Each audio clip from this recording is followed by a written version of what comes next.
இதான் என்னுடைய வார்த்தைக்கு தீர்வோம். கர்த்தருக்கு மகிமை. வாசிக்கும்படியாய் தெரிந்து கொள்ளப்பட்ட ஒரு பகுதி மத்தேயு எழுதின சுவிசேஷம் 21ஆம் அதிகாரம் 33ஆம் வசனம் முதல் 43ஆம் வசனம் வரை ஒரு பெரிய பேசேஜ். ஒரு 10 வசனம் இருக்கும். அந்த 10 வசனத்தையும் நம்ம எல்லாம் சேர்ந்தே வாசிக்கணும்னு ஒரு பக்கம் விரும்புகிறேன். நல்லா வாசிக்கும்படி கவனித்து வாசிக்கும்படி கேட்குறேன்.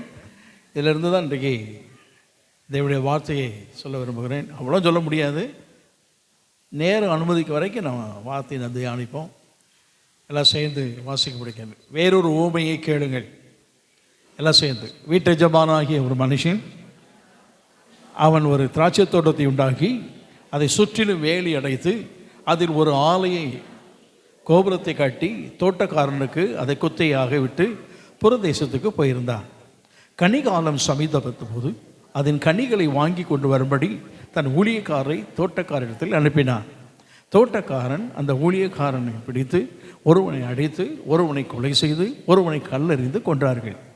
பின்னும் அவன் முந்தினவர்களில் அதிகமான பேர் ஊழியக்காரரை அனுப்பினான். அவர்களையும் அப்படியே செய்தார்கள்.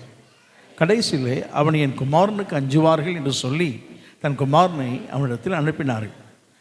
தோட்டக்காரன் குமாரனை கண்டபோது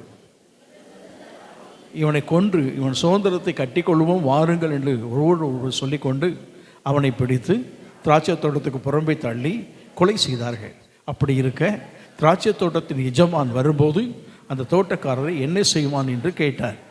அதற்கு அவர்கள் அந்த கொலை குடியவர்களுக்கு ஏற்ற காலத்தில் தனக்கு கனிகளை கொடுக்கத்தக்க வேறொரு தோட்டக்காரரிடத்தில் திராட்சை தோட்டத்தை குத்தையாக கொடுப்பான் என்றார்கள்.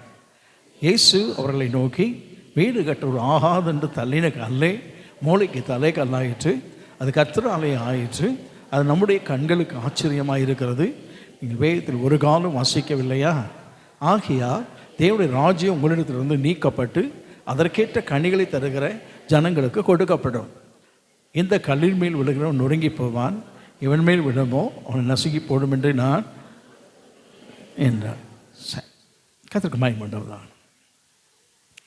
எல்லாம் சேர்ந்து வாசித்த ஒரு பகுதி. இது மாதிரி இன்றைக்கி தான் ரொம்ப நாள் கழிச்சு வாசித்திருக்கோம் அப்படிங்கிறீங்களா?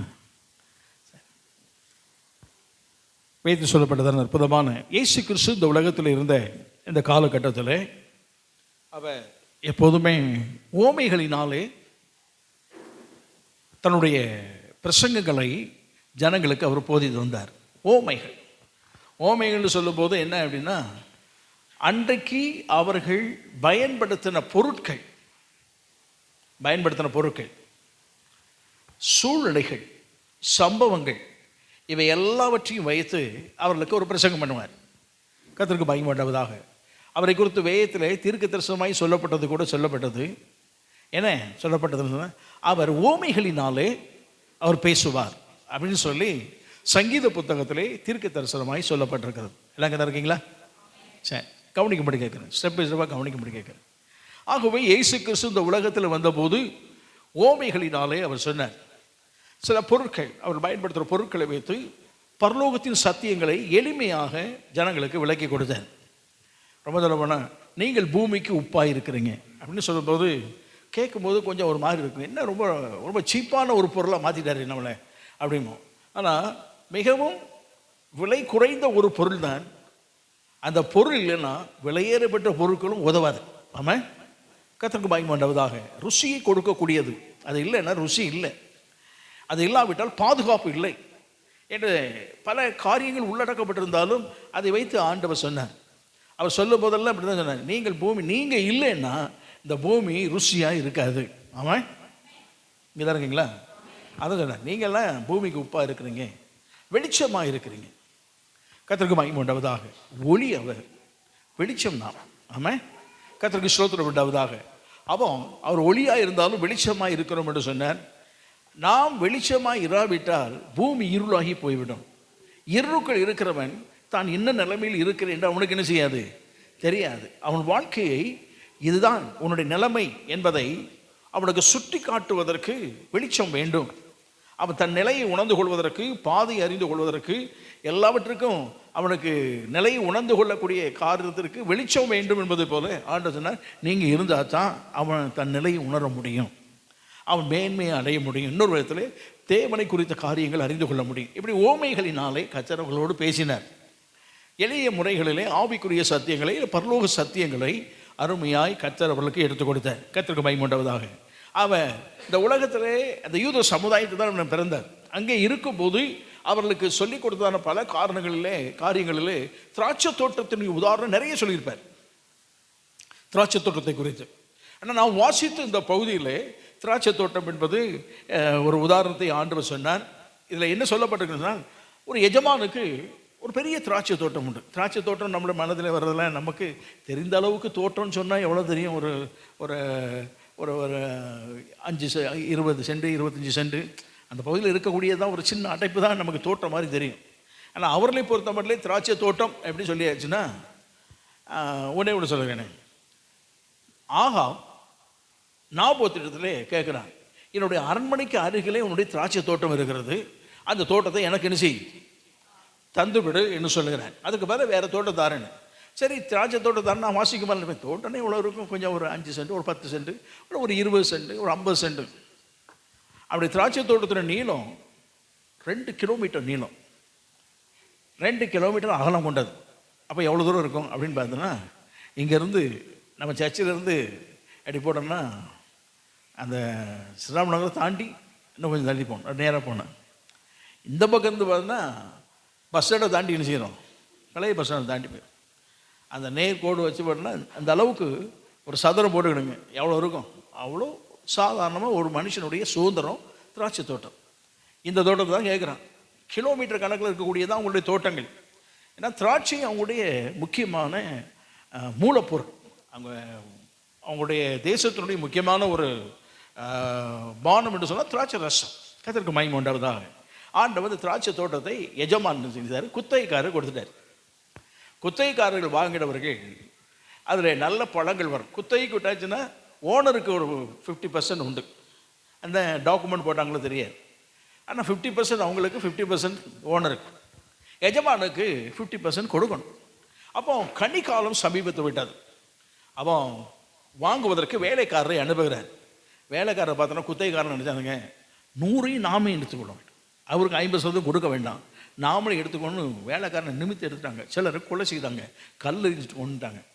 பிறகு பார்த்தாரு, சரி நம்ம பையனை அனுப்புவோம் அப்படின்னு சொல்லி தன்னுடைய குமாரனை அனுப்பினார். அப்போ அவங்கெல்லாம் நினைச்சாங்க குமாரனுக்கு பயப்படுவாங்க அப்படின்னு. உண்மையிலே அப்படி தான் பயப்படணும், பயப்படக்கூடியது தான். ஆனால் குமாரனை பார்த்தோம் அவங்க நினைச்சாங்க, இவன் தான் சுதந்திரவாதி, இவனை தீர்த்துட்டோன்னா அடுத்த சொத்துக்கு யாரும் என்ன செய்யாது, வரமாட்டாங்க, நாமளே எடுத்துக்கலாம் அப்படின்னு சொல்லி அவர்கள் குமாரனை கொலை செய்தார். ஊருக்கு புறவை கொண்டு போய் கொலை செய்து விட்டார்கள். அப்போ கேட்குறாரு, அப்படி செய்தால் எஜமான் என்ன பண்ணுவார் கேட்டவுடனே, அந்த கொடியவர்களை அழித்து விட்டு வேறொரு குத்தகைக்காரனுக்கு என்ன செய்வார், கொடுத்து விடுவார் என்று சொன்னாங்க. கர்த்தருக்கு மகிமை உண்டாவதாக. இதை ஆண்டவர் சொல்லிவிட்டு ஒரு வசனம் சொல்றாரு, ஆகாதென்று தள்ளின கல்லே மூளைக்கு என்ன செய்யுது, தலைக்கல் ஆயிட்டு, இது கர்த்தராலை ஆயிட்டு, கண்களுக்கு ஆச்சரியமாயிட்டு. ஆண்டவர் சொன்ன இந்த வார்த்தை சொல்லிவிட்டு இதை உதாரணத்தை சொன்ன உடனே அங்கே இருக்கிறதான பரிசேயர் வசனத்தில் சொல்லப்படுகிறது. 45ஆம் வசனம், பிரதான ஆசாரியரும் பரிசேயரும் அவருடைய உவமைகளை கேட்டு தங்களை குறித்து தான் என்ன செய்கிறாங்க, சொல்லுகிறார்கள் என்று தெரிந்து கொண்டு அவரை கொலை செய்ய வகை தேடினார்கள் என்று சொல்லி வேதத்தில் வாசிக்கிறோம். இயேசு கிறிஸ்து இங்கே சொன்ன ஒவ்வொரு பகுதியாய் நீங்கள் அங்கங்கே புரிஞ்சுக்கும்படி கேட்குறேன். இயேசு கிறிஸ்து சொன்னார், ஆகாதென்று தள்ளின கல்லை மூளைக்கு தலைக்கிறேன். ஏற்கனவே இந்த வசனம் இங்கே இருக்கிறது, பழைய ஏற்பாடு காலத்தில் இருக்கிறது. பழைய ஏற்பாடு காலத்திலே சொல்லப்பட்ட வசனம் எதற்குன்னு சொன்னால் கட்டடத்திலே சொல்லப்பட்டது. சாலமோன் தேவாலயத்தை கட்டும்போது ஒளியின் சத்தம் கேட்கக்கூடாது என்று சொல்லி அவன் கட்டினான். அப்போது அதை கட்டி எழுப்பக்கூடிய ஒருவன் என்ன செய்தானா, அந்த மூளைக்கல் செட் பண்ணும்போது கொஞ்சம் முன்பின் இருந்ததை பார்த்து சுத்தியல்னாலே ஒரு அடி அடிச்சிட்டான்.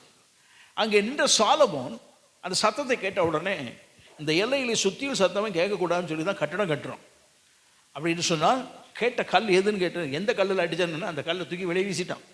அது எல்லாராலும் மிதிக்கப்பட்டு போனது. எல்லாராலும் அற்பமாக எண்ணப்பட்டது. அந்த கல்லை பார்த்த உடனே எல்லாரும் சுத்தியில் சத்தம் கேட்ட கல். மற்ற கல்லெல்லாம் எங்கே மலையிலே க்ளீனாக உருவாக்கப்பட்டு இங்கே கொண்டு வந்துடும். ஆனால் அந்த ஒரு கல் தான் மலையிலும் உருவாக்கப்பட்டது, இங்கேயும் என்ன செய்யப்பட்டது, சுத்தியில்னாலே அடிக்கப்பட்டது. கர்த்தருக்கு பயன்படாததாக உடனே தள்ளி விடாங்க. எவ்வளவோ செட் பண்ணுவாங்க. அந்த மூளைக்கல்லுக்கு எவ்வளவோ கற்கள் கொண்டு வரப்பட்டது, செட் ஆகலை. அப்போ ஒருவன் சொன்னான், அடிக்கப்பட்ட இந்த கல்லை தூக்கி என்ன செய்வோம், வைப்போம்னு சொன்னபோது கரெக்டாக செட் ஆகிட்டு. அப்போ தான் ஒரு சொன்னான், ஆகாதென்று இவ்வளவு காலம் தள்ளின அந்த கல்லை மூளைக்கு என்ன ஆயிட்டு, தலைக்கல் ஆயிற்று என்று சொல்லி அவங்க சொன்னது கட்டிடத்திற்கு. அன்றைக்கு காலங்கள் நடுவே இயேசு இந்த உலகத்தில் வந்த பிறகு இயேசு சொன்னார். முதலாவது பழைய ஏற்பாடு காலத்தில் சொல்லப்பட்ட பழமொழி, இயேசு கிறிஸ்து அதை மேற்கோள் காண்பிக்கிறார். காண்பிக்கும் போது ஆகாதென்று தள்ளின கல்லை மூளைக்கு என்ன ஆயிட்டு, தலைக்கல்லாயிற்று என்று சொன்ன உடனே இயேசு இந்த வார்த்தையை சொல்கிறபடினாலே எதை குறிக்கிறது சொன்னால், இந்த யூத சமுதாயத்தை கர்த்தர் மேன்மையாக எண்ணி வைத்திருந்தார். அவர்களுக்கு ஒரு பெயர் கொடுத்தார், நல்ல திராட்சை செடி. அவங்களுக்கு ஒரு பெயர் என்னது, நல்ல திராட்சை செடி. இன்னொரு பேர் கொடுத்தார், நல்ல ஒலிவ மரம். நல்ல, ஏன்னா இன்னொரு ஒலிவ மரம் இருக்கு, அதுக்கு இன்னொரு பேர் என்னது, காட்டு ஒலிவ மரம். இன்னொரு பேர் என்னது, காட்டு ஒலிவ மரம். அவங்களுக்கு அதனால தான் பேர் கொடுத்தாரு, இது நல்ல ஒலிவ மரம். இஸ்ரவேல் ஜனங்களுக்கும் யூத ஜனங்களுக்கும் ஆண்டு கொடுத்த பேர் நல்ல ஒலிவ. நீங்கள் ஒன்றுனா இப்படி வந்தால் தான் புரியும். நல்ல ஒலிவ மரம்னு பேர். கர்த்தருக்கு மகிமை உண்டாவதாக. அதே போல் நல்ல திராட்சை செடி, நல்ல திராட்சை செடின்னு பேர் வச்சார். கர்த்தருக்கு மகிமை உண்டாவதாக. அப்போ ஆண்டவர் கனிகாலம் சமீபத்த போது அவங்க எல்லாம், அப்போ நல்ல திராட்சை செடின்னு பேர் கொடுத்துருக்கிறாரு. கனிகளை கொடுக்க வேண்டும். திராட்சை செடி கட்டாயம் என்ன செய்யணும், கனிகளை கொடுக்க வேண்டும். கர்த்தருக்கு ஸ்தோத்திரம் உண்டாவதாக. தேவன் எதிர்பார்த்த கனி, அவன் கனிகளை எல்லாம் எதிர்பார்த்து கொண்டு வரும்படியாய் ஊழியக்காரரை அனுப்பினார். அவங்க என்ன செய்யலை, அந்த கனிகளை தாங்களே வைத்து கொண்டு தேவனுக்கு கொடுக்காமல், எஜமானு கொடுக்காமல், அதை தனக்கு உரியது என்று சொல்லி யாருக்கு கொடுக்கக்கூடாதபடி அடைத்து கொண்டார்கள், அவர்களுக்கு வைத்து கொண்டார்கள். வாங்க வந்தவனை கொலை செய்து விட்டார்கள்.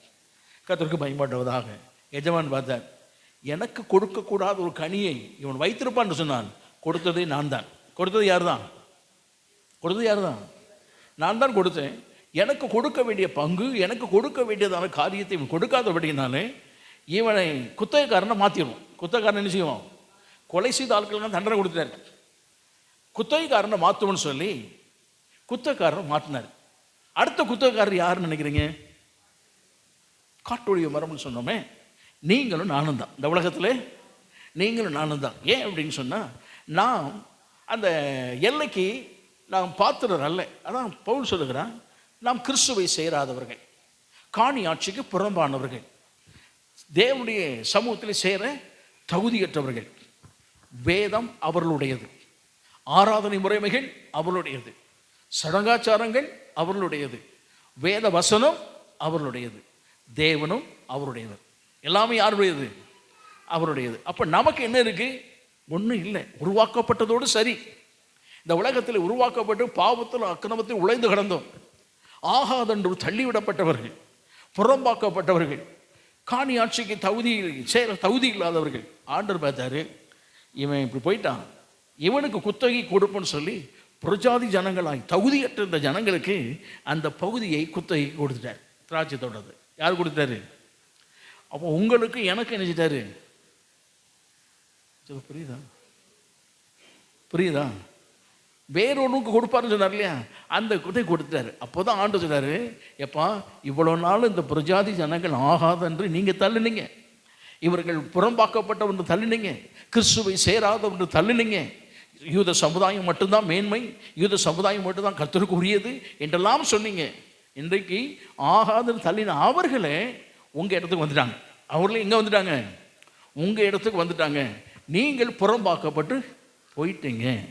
ஆகவே நீங்கள் மேன்மை பாராட்டுவதற்கு இடம் இல்லை அப்படி சொல்லி ஆண்டவர் அவர்களை புறந்தள்ளி உங்களையும் என்னையும் பிரஜாதி ஜனங்களாக இருக்கிற நாம் யூதர் அல்லாத மற்ற எல்லா ஜனத்தையும் கர்த்த அவர் சேர்த்து கொண்டார். அவர் ஆமாம், அவர்களிடத்தில் தேவன் எதிர்பார்த்த கனிகளை விட இந்த உலகத்தில் பிரஜாதி ஜனங்களுக்கு எதிர்பார்த்த கனி அவர்களை விட அதிகமாக தான் கொடுத்துருக்குறாங்க. ஆமாம், ஏன் தேவ ராஜ்யம் பிரஜாதி ஜனத்தின் மூலமாகத்தான் பரலோகம் நிரப்பப்படுவதற்குரிய அற்புதமான கிரியைகள் நடப்பிக்கப்பட்டது. ஆமாம், ஆகவே தான் ஆண்டவர் இன்று வரை இந்த அந்த ஆசீர்வாதம் பெருக வேண்டும் என்று சொல்லி அவர் காத்திருக்கிறார். ஆமாம், நல்ல கனிகளை அவ்வப்போது அவர் பெற்றுக்கொள்கிறார். கர்த்தருக்கு மகிமை உண்டாவதாக. அப்போ ஆண்டவர் சொன்னார், ஆகாத தள்ளின கல்லை மூளைக்கு எதாய் மாறிட்டு இந்த பிரஜாதி ஜனங்களை நீங்கள் தள்ளுனீங்க, அவர்கள் தான் இன்றைக்கு மூளைக்கல்லாய் மாறிவிட்டார்கள். ஆமாம், ஒன்று கட்டட அடிப்படையில் தள்ளிவிடப்பட்டது, இன்னொன்று சமுதாய அடிப்படையில் தள்ளிவிடப்பட்டது, இன்னொன்று பேதுரு பிரசங்கம் பண்ணுகிறேன். பிரசங்கம் பண்ணும்போது நீங்கள் ஆகாத என்று தள்ளின கல்லை மூளைக்கு எதாய் மாறிட்டு அவன் பிரசங்கிக்கும் போது இயேசுவை முன்வைத்து பேசினான். ஏன்னு சொன்னால், நீங்கள் இயேசுவை கொலை செய்தீர்கள். நம்முடைய சமுதாயத்திலே அவர் பிறந்தார், நம்முடைய சமுதாயத்திலே அவர் இருந்தார், நம்முடைய சடங்காச்சாரங்களை அவர் செய்தார். ஆனால் எல்லாம் அவர் செய்து அற்புத அடையாளங்களை செய்திருந்து எல்லாம் பண்ணினாலும் நீங்கள் அவரை புறம்பே தள்ளிவிட்டீர்கள். நீங்கள் ஆகாதென்று தள்ளின இயேசு கிறிஸ்துவை தேவன் உயர்த்தி அவரை சபைக்கு மூளைக்கல்லாய் மாற்றிவிட்டார். ஆமாம், ஒவ்வொரு காலகட்டத்திலும் ஒவ்வொரு அர்த்தத்தையே அது என்ன செய்யுது. இங்கதான் இருக்கீங்களா? சரி, ஒவ்வொரு காலகட்டத்திலும் ஒவ்வொரு அர்த்தம். அது பழைய ஏற்பாடு காலத்தில் சொல்லப்பட்ட ஒன்று கட்டடம். இயேசு சொல்லும் போது புறஜாதியாக இருக்கிற நீங்களும் நானும்.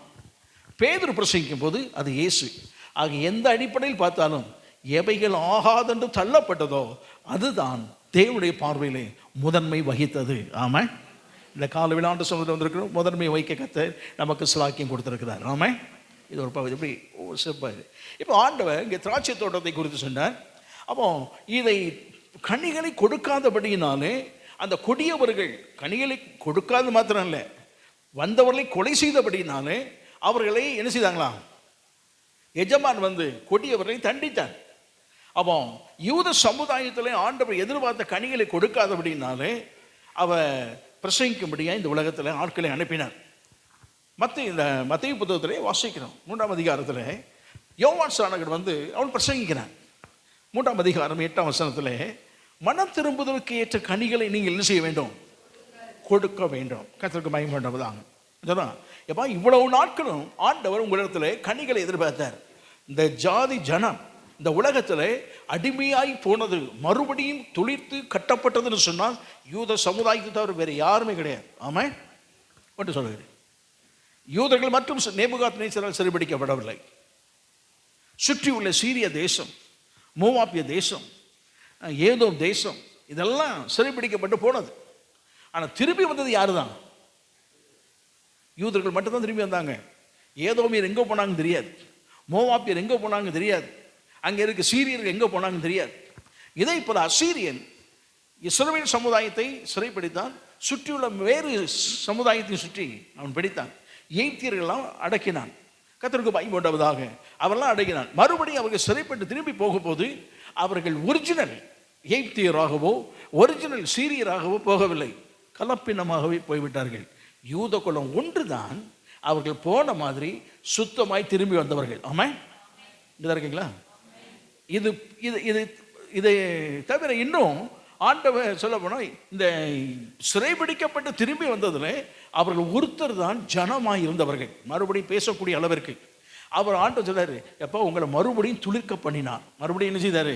நீங்கள் துளிர்க்க பண்ணினார். இந்த மரம் வெட்டுண்டு போயிட்டு மறுபடியும் கர்த்தர் உங்களை துளிர்க்க பண்ணினார். எதற்கு? தேவன் எதிர்பார்த்து நல்ல கனிகளை கொடுத்து இந்த உலகம் முழுவதற்கு என்ன செய்ய வேண்டும்? ஆசீர்வாதமாக இருக்க வேண்டும். எல்லா ஆராதனை முறைகள் உங்களுடையது, கர்த்தரே உங்களுடையவர் தான், இந்த வேத வசனமும் உங்களுடையது தான். எல்லாமே வைத்து இந்த உலகம் முழுவதற்கும் நீங்கள் கனிகளை என்ன செய்ய வேண்டும்? கொண்டு வர வேண்டும். நீங்கள் அதை செய்யுங்க அப்படின்னு சொல்லி கொடுத்த போது அவன் செய்யலை. யோவான் ஸ்நானகன் வந்தார். யோவான் ஸ்நானகன் வந்த உடனே அவன் பெரிய பிரசங்கம்லாம் பண்ணலை. அவன் பண்ண பிரசங்கமே என்னதுதான்? நீங்கள் மனம் திரும்புதலுக்கு ஏற்ற கனிகளை என்ன செய்யுங்கள்? நீதியை குறித்து பிரசங்கித்தான்.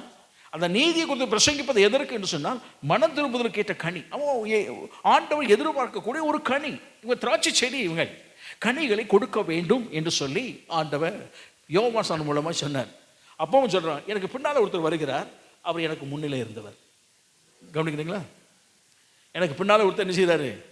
நான் உங்களை கனி கொடுக்க வேண்டும் என்று சொல்லி வருகிறேன். எனக்கு பின்னே ஒருத்தர் வருகிறார், அவர் எனக்கு முன்னே இருந்தவர் இப்போது இருக்கிறவர் தான்.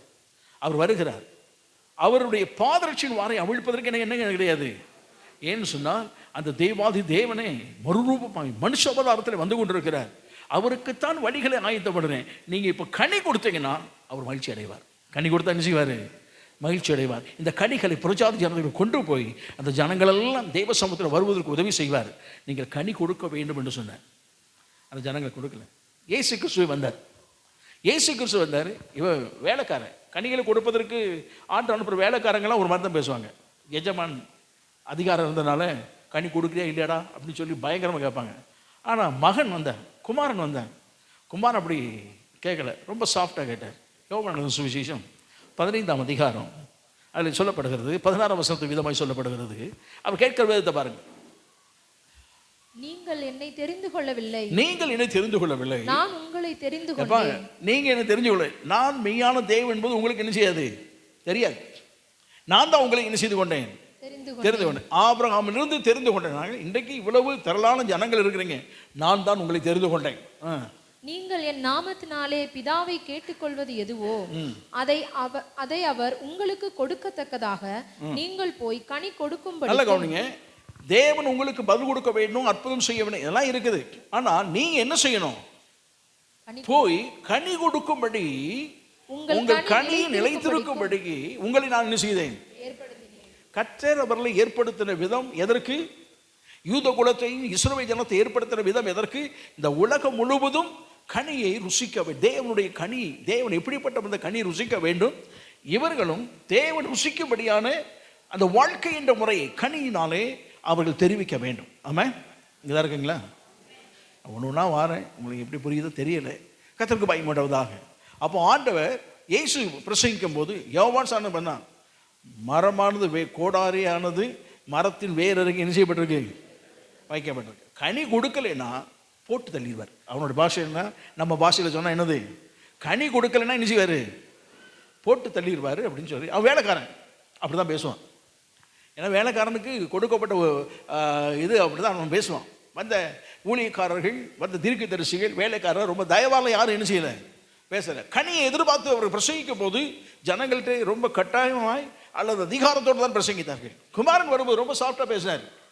நீங்கள் கனிகளை கொடுக்கணும்ப்பா, நீங்கள் கனிகளை கொடுங்க, ஏன்னா நான் எதிர்பார்க்குறது அதுதான் அப்படி சொல்லி அவ்வளவு அருமையாக பேசினார். அப்பவும் அவன் கனி கொடுக்கல. அடுத்தாற்போல பவுல் பிரசங்கம் பண்ணுறான், எப்பா நீங்கள் கனிகளை கொடுக்க வேண்டும்.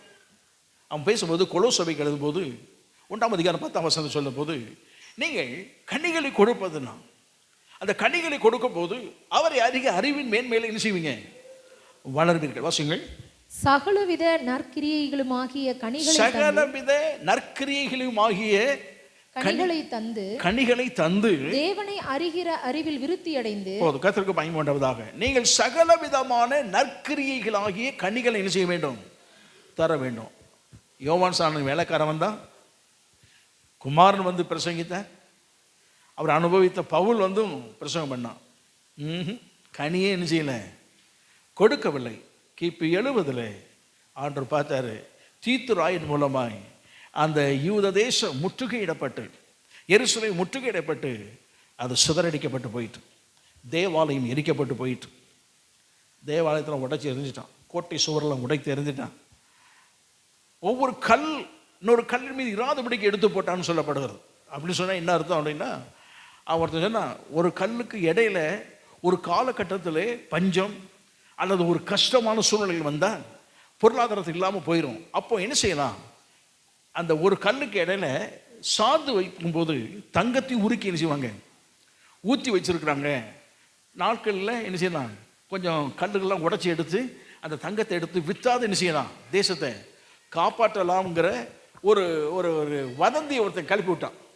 தீத்துறான்னு சொன்னால் அவனும் கல்லை எடுத்துட்டான் அப்படின்னா, ஒவ்வொரு கல்லாக எடுத்து பார்த்தான், தங்கமும் இல்லை வெள்ளியும் கிடையாது. ஆனால் அந்த பொருளியான பேச்சு ஆண்டவர் இயேசு சொன்னது போல, ஒரு கல்லின் மீது ஒரு கல் இராதபடி என்ன செய்யும், அழித்து போடுவோம் அல்லது இல்லாமல் போய்விடும் சொன்ன தீர்க்க தரிசன வார்த்தைகள் நிறைவேறுபடி தீத்துராயினாலே தேசம் அழிக்கப்பட்டு போயிற்று. ஆமாம், அவர்கள் உலகம் எங்கு சிதறப்பட்டு போய்விட்டார்கள். அந்த குத்தகை அன்றோடு முடிந்து போனது. ஆமாம், ஆண்டவர் பார்த்தார், இனி நல்ல கனிகளை கொடுக்க வேண்டும் என்று சொல்லி அந்த குத்தகைக்காரன் புறஜாதி ஜனங்களாக இருக்கிற நம்ம எல்லாம் சேர்த்து நம்முடைய கரத்திலே கொடுத்து விட்டார் அவர். ஆமாம், அப்போ குத்தகைக்கு நாம் வாங்கியிருக்கோம், அவருடைய வேதத்தை நாம் எடுத்துக்கொண்டோம், அவருடைய ஆராதனை முறையை நாம் எடுத்துக்கொண்டோம், அவருடைய தேவனை நம்முடைய தேவன் என்று உரிமை பாராட்டுகிறோம். சொல்கிறோமா? என்ன ஒன்றுமே தெரியாத மாதிரி இருக்கு. நான் சொல்கிறது பின்னால் வாரீங்களா? ஆமாம். அவர்களுக்கு உரியதை எல்லாம் யார் எடுத்துட்டாங்க? யார் எடுத்தாங்க? நாம் எடுத்துக்கிட்டோம். அவங்க ஆராதனை முறைகளை நாம் எடுத்துக்கொண்டோம். அவருடைய வேதத்தை நாம் எடுத்துக்கொண்டோம். அவருடைய உரிமையை நாம் எடுத்துக்கொண்டோம். அவர்கள் தேவனை பிதாவை என்று அழைத்த அந்த உரிமையை நாம் எடுத்துக்கொண்டு அப்பா பிதாவை என்று அழைக்கும்படியான புத்திர சுவிகாரத்தின் ஆவியை நாம் எடுத்துக்கொண்டோம். அப்படி நாமத்து மேல் விசுவாசம் வைத்தோம். அவர் வைத்த விசுவாசத்தை போல நாமும் வைத்தோம். எல்லாமே அவருடைய இதெல்லாம் யாருக்குரியதாக மாறிட்டு, அந்த குத்தகை யாருக்கு மாறிட்டு? நமக்கு மாறிவிட்டது. அப்போ நமக்கு மாறின உடனே நாம் என்ன செய்ய வேண்டும்? நாம் என்ன செய்யணும்? நம்முடைய எஜமான் எதிர்பார்க்கக்கூடிய கனிகளை கட்டாயம் கொடுக்கணும். ஆமாம். எப்படி சொல்லுங்க? எப்படி சொல்லணுமா? கட்டாயம் கொடுக்கணும். பக்கத்தில் சொல்லுங்க, கட்டாயம் என்ன செய்யணும்? தேவன் எதிர்பார்க்கக்கூடிய கனியை கட்டாயம் என்ன செய்யணும்? கொடுக்கணும். அதான் சொல்கிறான், எப்பா கனிகளை எதிர்பார்த்தாரு, கொடுக்கல. அப்போ அவன் பவுல் சொல்லுகிறான், கவனமாக இருங்க. பிரஜா ஜனங்களுக்கு எச்சரிப்பு கொடுக்குறான். ஒலிவ மரம் கனிகளை கொடுக்கும், ஒலிவ பழங்களை கொடுக்கும். அவங்களுக்கு பேர், இன்னொரு பேர் என்னது? நல்ல ஒலிவ மரம். அவங்களுக்கு என்ன பேர்? நல்ல ஒலிவ மரம். நமக்கு என்ன பேர்? காட்டு ஒலிவ மரம். மிருகங்கள் தான் சாப்பிடும். நாம் அன்னைக்கு இருந்த நிலைமை எப்படி தான் இருந்தோம்? மிருகங்களைப் போல, காட்டு பிராண்டிகளைப் போல, தேவனுக்கு தூரமானவர்கள் போல அப்படிதான் இருந்தோம். ஆனால் அந்த பழங்கள், நமக்கு பேர் காட்டு ஒலிவ மரம், அவங்களுக்கு பேர் என்ன ஒலிவ மரம்? நல்ல ஒலிவ மரம். ஆண்டவர் என்ன பண்ணினார்? குத்தகைக்காரனை கொடுக்கும் போதே அந்த நல்ல ஒலிவ மரத்தை வெட்டிட்டார். நம்ம பாஷையில் சொன்னோன்னா நல்ல ஒலிவ மரத்தில் போட்டு தள்ளி அதை அக்கினிக்கு இரையாக்கிட்டார். அந்த மரங்களெல்லாம் எரிக்கப்பட்டு போயிட்டு, சிதறப்பட்டு போயிட்டு, ஆனால் அந்த வேர் மட்டும் இருக்கு. என்ன செய்தார்? காட்டுகளிலே வளர்ந்து கொண்டிருந்த நம்மை, இந்த தேசத்துக்கு வர தகுதியற்றவர்கள், இந்த எல்லைக்கு வருவதற்கு அருகதை இல்லாதவர்கள், அவர் அங்கே நம்மை என்ன செய்தார்? வசனம் என்ற கோடாரி நாளை வெட்டினார். ஆமாம். நாம் அன்னைக்கு ஒப்பு கொடுத்தோம். அந்த மரத்தை தூக்கி கொண்டு வந்து இந்த இந்த இந்த கிளையோடு, வேர் இருக்கு இல்லையா, அந்த கிளையோடு என்ன செய்தார்? அப்படி ஒட்டி வச்சுட்டார். ஒட்டி வச்சு கட்டி அது கனி கொடுக்கும்படி எதிர்பார்த்தார். நாம் என்ன செய்தோம் அப்படின்னா, இந்த புறஜாதி ஜனங்கள் என்ன செய்தாருன்னு சொன்னால், அந்த காட்டு ஒலிவ மரமாக இருந்த அவர்கள் அந்த வேர் துண்டிக்கப்பட்டு போயிட்டு, இந்த வேரோடு இணைக்கப்பட்டபடினாலே இந்த வேரில் இருந்த சாரம், ஆவிக்குரிய சத்தியங்கள், தேவனை குறித்த காரியங்கள், வேத வசனத்தின் மேன்மைகள், ஆராதனை முறைமைகள், இவை எல்லாவற்றையும் உறிஞ்சு உறிஞ்சு உறிஞ்சு அது கனி கொடுக்கும் போது காட்டு மரத்தின் தன்மை போய் நல்ல மரத்தின், நல்ல ஒலிவ மரத்தின் தன்மையாக மாற்றி அமைக்கப்பட்டது. ஆமாம். நல்ல ஒலிவ மரத்தின் தன்மையாக மாறி அவர் விரும்புகிற கனிகளை இந்த 2000 வருஷமாக கொடுத்துட்டே இருக்கிறாங்க. ஆமாம். ஆகவே தான் இந்த 2000 வருஷம் யூத குலம் அவர்கள் கர்த்தருக்கு பயனுள்ளதாக இருந்து அவர்கள் கனி கொடுத்து பயனுள்ளதாக இருக்க வேண்டிய அவர்கள் இல்லாமல் போயிட்டாங்க. அவர்கள் கொடுத்ததை விட இந்த 2000 வருஷம் இந்த உலகம் முழுவதும் இருக்கிற புறஜாதி ஜனங்கள், ஆண்டவருக்கு புறம்பாக்கப்பட்டவன் சொல்லப்பட்ட யூத குலத்தை தவிர மற்றவரெல்லாம் புறம்பாக்கப்பட்டவன் சொல்லி இருந்தார்களே இந்த யூதர்கள், அவர் சொன்னது போல புறம்பாக்கப்பட்ட நம்மை கர்த்தர் பயன்படும் நல்ல ஒலிவ மரமாய் மாற்றினார். நாம் இன்றைக்கு கனி கொடுக்கிறோமே, இன்றைக்கு கனி கொடுவது 2000 வருஷங்களாக கனி கொடுத்து கொண்டே வருகிறோம். தேவராஜ்யம் கட்டப்பட்டு கொண்டு வருகிறது. நம்மால் தான் பரலோகமே நிரம்பிக் கொண்டே வருகிறது. ஆமாம். கர்த்தருக்கு பயன்படுவதாக. அப்படி இருக்கிறேன்னா அவன் எச்சரிக்கிறான், காட்டொலி நல்ல ஒலிவ மரத்துக்கே போட்டு தள்ளினார்னு சொன்னால், காட்டொலிவ மரமாக இருந்து நாம் சேர்த்து கொள்ளப்பட்டோம். நாம் நல்ல கனிகளை கொடுக்க வேண்டும். ஆமாம். அப்படி நல்ல கனிகளை கொடுக்காவிட்டால் நல்ல ஒலிவ மரத்துக்கே அவர் ஒரு அழிவை உண்டு பண்ணும்போது, காட்டு ஒலிவ மரமாக இருக்கிற நம்மையும் போட்டு தள்ளுவதற்கு ரொம்ப காலம் ஆகாது அப்படின்னு சொல்லுங்க. அது சொல்லுங்க, புரிந்து கொள்வதற்காக சொல்கிறேன். நம்மை வெட்டுவதற்கு அவர் என்ன செய்ய மாட்டார்? தயங்க மாட்டார். அப்படின்னு சொன்னால் நம்முடைய வாழ்க்கையில், ஆவிக்குரிய வாழ்க்கையில், தேவனோடு சேர்ந்த வாழ்க்கையில் இருக்கிறோம். நாம் நல்ல கனிகளை கொடுக்க வேண்டும் என்று சொல்லி நம்முடைய எஜமான் எதிர்பார்க்கிறார். ஆமாம். ஆமாம். கிறிஸ்தவ வாழ்க்கையின் அனுபவங்கள் என்ன அப்படின்னு சொன்னால் கனி கொடுத்தல் தான். கர்த்தருக்கு பயம் உண்டாவதாக. நாம் தேவன் எதிர்பார்க்கக்கூடிய நல்ல கனிகளை கொடுக்க வேண்டும். அப்போ திராட்சை தோட்டம் என்று சொன்னாரே, யூத சமுதாயத்தில் 3, இஸ்ரவேல் சமுதாயம் எடுத்துக்கொள்ளும் 3 விருட்சங்களை குறித்து சொல்லவன். ஒன்று அத்தி மரம், ஒன்று ஒலிவ மரம், ஒன்று திராட்சை செடி. திராட்சை செடி எப்போதுமே ஆவிக்குரிய சத்தியங்களை தான் பேசும். அந்த இஸ்ரவேல் ஜனங்களுடைய ஆவிக்குரிய வாழ்க்கை குறித்து பேசும்போது திராட்சை செடியை கர்த்தர் பயன்படுத்துவார். உதாரணப்படுத்தும் போது வாசிக்குமா? ஏசாயா தீர்க்கதரிசி புத்தகம் 5ஆம் அதிகாரம் 2ஆம் வசனத்தை வாசிக்கும்படி கேட்க. அவர் அதை வேலி அடைத்து அதிலுள்ள கற்களை பொறுக்கி அதிலே நற்குல திராட்சை 1ஆம் வசனத்தை வாசிக்கணும். 1ஆம் வசனத்தை வாசி. இப்பொழுது நான் என் நேசரிடத்தில் அவருடைய திராட்சை தோட்டத்தை நல்ல குறித்து கவனிங்க. இப்பொழுது நான் அவருடைய தேவனுடைய திராட்சை தோட்டத்தை குறித்து என் நேசருக்கேற்ற ஒரு தேவனுக்கு பாட்டை கேட்ட ஒரு பாடுவேன். பாடலை என்ன செய்வேன்? பாடுவேன். என் நேசருக்கு மகா செழிப்பான மேற்றிலே ஒரு திராட்சை தோட்டம் உண்டு. நல்ல கவனிங்க. இதை அவன் ஒப்பனையா சொல்லுறான். மகா செழிப்பான ஒரு எல்லை. இப்ப கானான் தேசத்தை கர்த்தர் உங்களுக்கு கொடுத்தார். அது ஒரு செழிப்பான இடம். அந்த தேசத்துல ஒரு திராட்சை தோட்டத்தை கர்த்தர் நினைச்சாராம், நாட்டினார். கர்த்தருக்கு மகிமை உண்டாவதாக. அப்படி நாட்டும் போது அதற்கு முன்னே ஏற்பாடு நல்லா செய்தார். வாசிங்க. அதை அவர் வேலி அடைத்து முதல்ல என்ன செய்தாராம்? வேலி அடைத்தார். முதல்ல பாதுகாப்பு செய்தாரு. அந்த தோட்டத்திற்கு அருமையான ஒரு பாதுகாப்பு கொடுத்தார். வேலி அடைத்து அதிலுள்ள கற்களை பொறுக்கி எல்லாம் அதை சமப்படுத்தின, சரி பண்ணினார். கற்களில் அங்கங்க கிடக்கக்கூடியதான இடையூறு பண்ணக்கூடிய கற்கள் எல்லாம் நினைச்சாரு, பொறுக்கிட்டார். அதிலே நற்குல திராட்சை செடிகளை நட்டு, அவங்களுக்கு நற்குல திராட்சை செடி என்ற பெயர் இருக்கிறதுல அந்த செடியை நாட்டி அதன் நடுவில் ஒரு கோபுரத்தை கட்டி, செடி நாட்டவுடனே கோபுரத்தை கட்ட ஆரம்பிச்சிட்டாரு. ஏன் அப்படின்னா இந்த கனிகளை பறித்து கோபுரம் எதுக்குன்னா அது ஆலை ரசம் எடுப்பதற்கு, அந்த திராட்சை ரசம் எடுப்பதற்கு அந்த ஆலை அவர் நிறுவினார். அதில் ஆலையையும் உண்டு பண்ணி அது நல்ல திராட்சை பழங்களை தரும் என்று காத்திருந்தார். நல்ல திராட்சை பழம் தரும் என்று காத்திருந்தார். அதுவோ கசப்பான பழங்களை தந்தது. அவருடைய ஆவிக்குரிய வாழ்க்கை குறித்து ஆண்டு சொல்றாரு. அதுவோ எதா கொடுத்ததான்? கசப்பான பயங்கர வருத்தம். நான் நல்ல பழம் கொடுக்கும்னு நினைச்சேன். கனி கொடுத்தது. கனி கொடுத்தாலும் எதை கொடுத்தது? கசப்பான கனி. அப்போ ஒன்றை நம்முடைய வாழ்க்கையில், ஆவிக்குரிய வாழ்க்கையில நம்முடைய வாழ்க்கையை வைத்துதான் ஆண்டவர் பேசுகிறார். நம்மை ஒரு திராட்சை தோட்டமாக தான் ஆண்டவர் கணிக்கிறார். நம்முடைய சுபாவங்கள், நம்முடைய தன்மைகள், நம்முடைய கிரியைகள், நம்முடைய ஆவிக்குரிய வாழ்க்கையில வெளிப்படுத்தக்கூடியதான கனி போன்ற வாழ்க்கை எப்படி இருக்கு? நல்ல கனிகளாக இருக்க வேண்டும். நல்ல கனிகள் எதுன்னு சொன்னா கலாத்திய சபைகள் எழுதுகிறான். ஆவின் கனியோ அன்பு, சந்தோஷம், சமாதானம், நீடிய பொறுமை, தயவு, விசுவாசம், நற்குணம், சாந்தம், இச்சையடக்கம். ஆமா, இந்த நல்ல கனி இதுதான் நல்ல கனி. சொல்லு இதை விட இது இன்னும் கொஞ்சம் சேர்க்க வேண்டும் சொன்னால் சில கனிகள் இருக்கு. நீதி கேட்ட கனிகள், மனம் திருப்புதற்கு கேட்ட கனிகள் அப்படின்னு சொல்லி ஒன்று ஒன்றா சொல்லப்படுது. கனிகள் பல விதமான நற்கிரியாய கனிகள் எல்லாம் வேதத்தில் சொல்லப்படுது.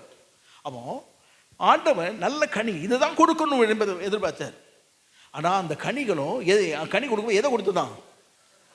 கசப்பானது கொடுத்தார். கசப்பானது யாரும் என்ன செய்வதில்லை. கனி ருசிக்கிறாங்க. கசப்பானதோடனே மூஞ்சே ஒரு மாறி போகும். பார்த்துருக்கீங்களா? நல்ல பழம் நினச்சி கடிச்சிருவோம். கடிச்சு கசப்பாக இருந்ததுன்னா அப்போ நீங்கள் கண்ணாடியில் உங்கள் முகத்தை பார்க்கணும், எப்படி இருக்கணும். நல்ல கனிகளை தேடி கட்டாயம் ஆட்கள் போக மாட்டாங்களா? நல்ல கனியை தேடி போனால் நல்ல கனி கொடுக்குற மரத்தை தேடி நினைச்சுக்குவாங்க. நான் எஸ்ஐபிசியில் படிக்கும்போது அது 25 ஏக்கர் அந்த இடம். அதில் ஒரு ஏறக்குறைய 5 ஏக்கர் 6 ஏக்கருக்கு கோவா போட்டிருந்தாங்க. கோவா கார்டன் அங்கே இருக்கும். கோவா கார்டன் இருக்கும். பார்த்தீங்கன்னா சாப்பிட்டு அந்த அப்படி போவோம்.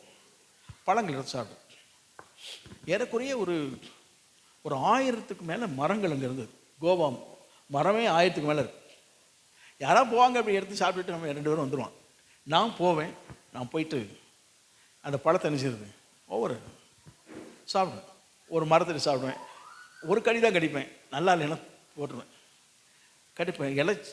இலைச்சாலை இருக்கும், தூக்கி போட்டுருவேன். சில கனி சூப்பராக இருக்குமா, கனி அந்த பழத்தை சாப்பிட்டுட்டு மரத்துக்கு அடியில் ஒரு இன்ட்டு போடுவேன், ஒரு சிம்பிள் போடுவேன். எனக்கு தான் தெரியும், சிம்பிள் போட்டு வச்சுருவேன். இப்படி இருக்கிற ஒரு 500-600 மரங்களை என்ன செய்தேன், டெஸ்ட் பண்ணியாச்சு. ஒவ்வொரு அதில் ஒரு மேக்ஸிமம் போனால் ஒரு 60-70 மரம் அடையாளம் போட்டு வச்சுருந்தேன். எங்கள் பசங்களாம் வரும்போது அங்கே போகணுன்னா இருக்கிறத படிப்பான். அதெல்லாம் படிக்காத, என் கூட வா அப்படின்னு கூப்பிட்டு போய் இந்த மரத்தில் இது சாப்பிடுன்னா படிச்சிடுவான். என்னடா டேஸ்ட்டாக இருக்குன்னு. பிறகு இன்னொரு மரத்தை கூப்பிட்டு போனேன். சொன்னேன், எப்படி அதெல்லாம் கண்டுபிடிச்சேன்? எல்லாம் எப்படி கண்டுபிடிச்சேன், இதுக்கு அடையாளம் எப்படி? அதெல்லாம் அடையாளம் போட்டிருக்கேன், காமிக்க மாட்டேன் சொன்னேன். அடையாளம் போட்டிருக்கேன், என் கூட வந்தால் கிடைக்கும் அப்படிங்கிற மாதிரி. சரியான மரத்தை இன்ட்டு பண்ணி வச்சுருக்கோம். நமக்கு நல்ல பழம் வேணும்னா தேடி போகிறோம்ல, போகிறோமா இல்லையா? அந்த மரத்தை 100 மரம் வந்தாலும் நல்ல மரத்தை பார்த்து நம்ம அடையாளம் பண்ணி எல்லாம் வச்சு அந்த மரத்தை கனியை மட்டும் சாப்பிடும், மற்றெல்லாம் சாப்பிட்றது இல்லை. ஏன் அப்படின்னா நமக்கு அது பிடிக்காது. தேவன் இப்படி தான். ஆயிரக்கணக்கான கோடிக்கணக்கான ஜனம் இருந்தாலும் நீங்கள் நல்ல கனிகளை கொடுத்தீங்கன்னா உங்களை தேடி வருவார், ஜனங்கள் தேடி வர பண்ணுவார். சில ஆட்கள் பக்கமே ஆட்கள் வராது பாருங்க. ஷார்ட் டெம்பர், எரிச்சல், டென்ஷன் பார்ட்டி, வாயில் வரதெல்லாம் மோசமான வார்த்தை. அந்த ஆள் அவங்ககிட்ட மனுஷன் பேசுவான் அப்படின்னு. எதுக்கு அப்படின்னா கனி என்ன செய்யலை, நல்ல கனி இல்லை. தேவன் அது கசப்பான கனியை கொடுத்த உடனே ஆண்டுக்கு ரொம்ப வருத்தம். இந்த கசப்பான கனிக்கே இந்த ஆளை, இந்த கசப்பான கனிக்கே அந்த வேலி தூக்கி போடப்பா அப்படின்ட்டாரு. அதை எடுத்த உடனே மனசில் வச்சுக்கிடுங்க, காட்டு கழுதைகளும் காட்டு பன்றிகளும் தான் எதை உழுதுது, திராட்சை தோட்டத்தை காலி பண்ணிட்டு போயிட்டு. அப்போ ஆண்டவர் எப்போதுமே தன்னிடத்தில் நல்ல கனிகளை எதிர்பார்க்கிறார். கனி கொடுக்காவிட்டாலும், நல்ல கனி கொடுக்காவிட்டாலும் அவன் நிச்சயமாக இதை விரும்புவதில்லை. ஆமாம். அப்போ இன்னைக்கு பிரஜாதி மார்க்கத்திற்கு, பிரஜாதி ஜனகமாக இருக்கிற உங்களுக்கு எனக்கும் குத்தகைக்கு விட்டாரா இல்லையா? என்னைக்குப்பா விட்டாரு? என்னைக்கு நாங்கள் பேசணும்ல, அதெல்லாம் இல்லை. ரட்சித்தாரா இல்லையா? நம்ம ரட்சித்தாரா இல்லையா? குத்தகைக்கு வாங்கிட்டோன்னு அர்த்தம். கர்த்தருக்கு மகிமை உண்டாவதாக. ரட்சிக்கப்பட்ட அனைவரும் அந்த மகிமை குத்தகைக்கு நிச்சயிட்டோம், நாம் பெற்றுக்கொண்டோம். நம்மிடத்துல அடிக்கடி ஆட்களை அனுப்பி கேட்கிறார், நல்ல பழங்கள் நல்ல கனிகள் கிடைக்குமான்னு. நாம் எப்படி வாழ்ந்து கொண்டிருக்கிறோம், எப்படி கனிகளை கொடுக்கிறோம் என்பதை நாம் தான் டிசைட் பண்ணணும். எப்படி இருக்கோங்கிறத நாம் தான் டிசைட் பண்ணிக்கணும்.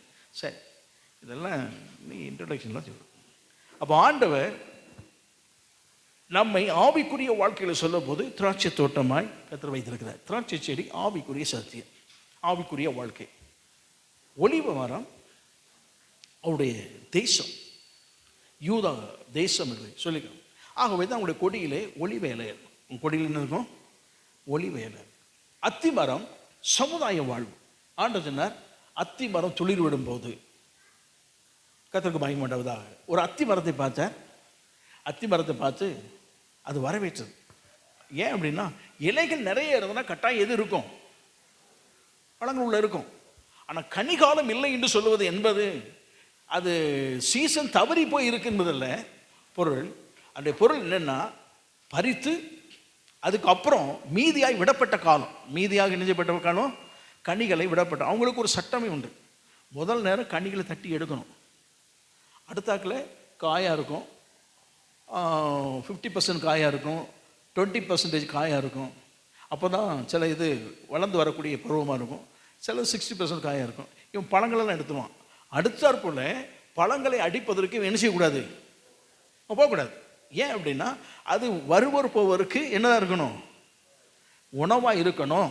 வழிப்போக்கர்களுக்கு கட்டாயம் உணவாக இருக்கணும். ஆகவே செகண்ட் டைம் போய் எடுக்காத அப்படிங்கிற அவங்களுக்கு நியாயப்பிரமாண சட்டமே இருக்குது.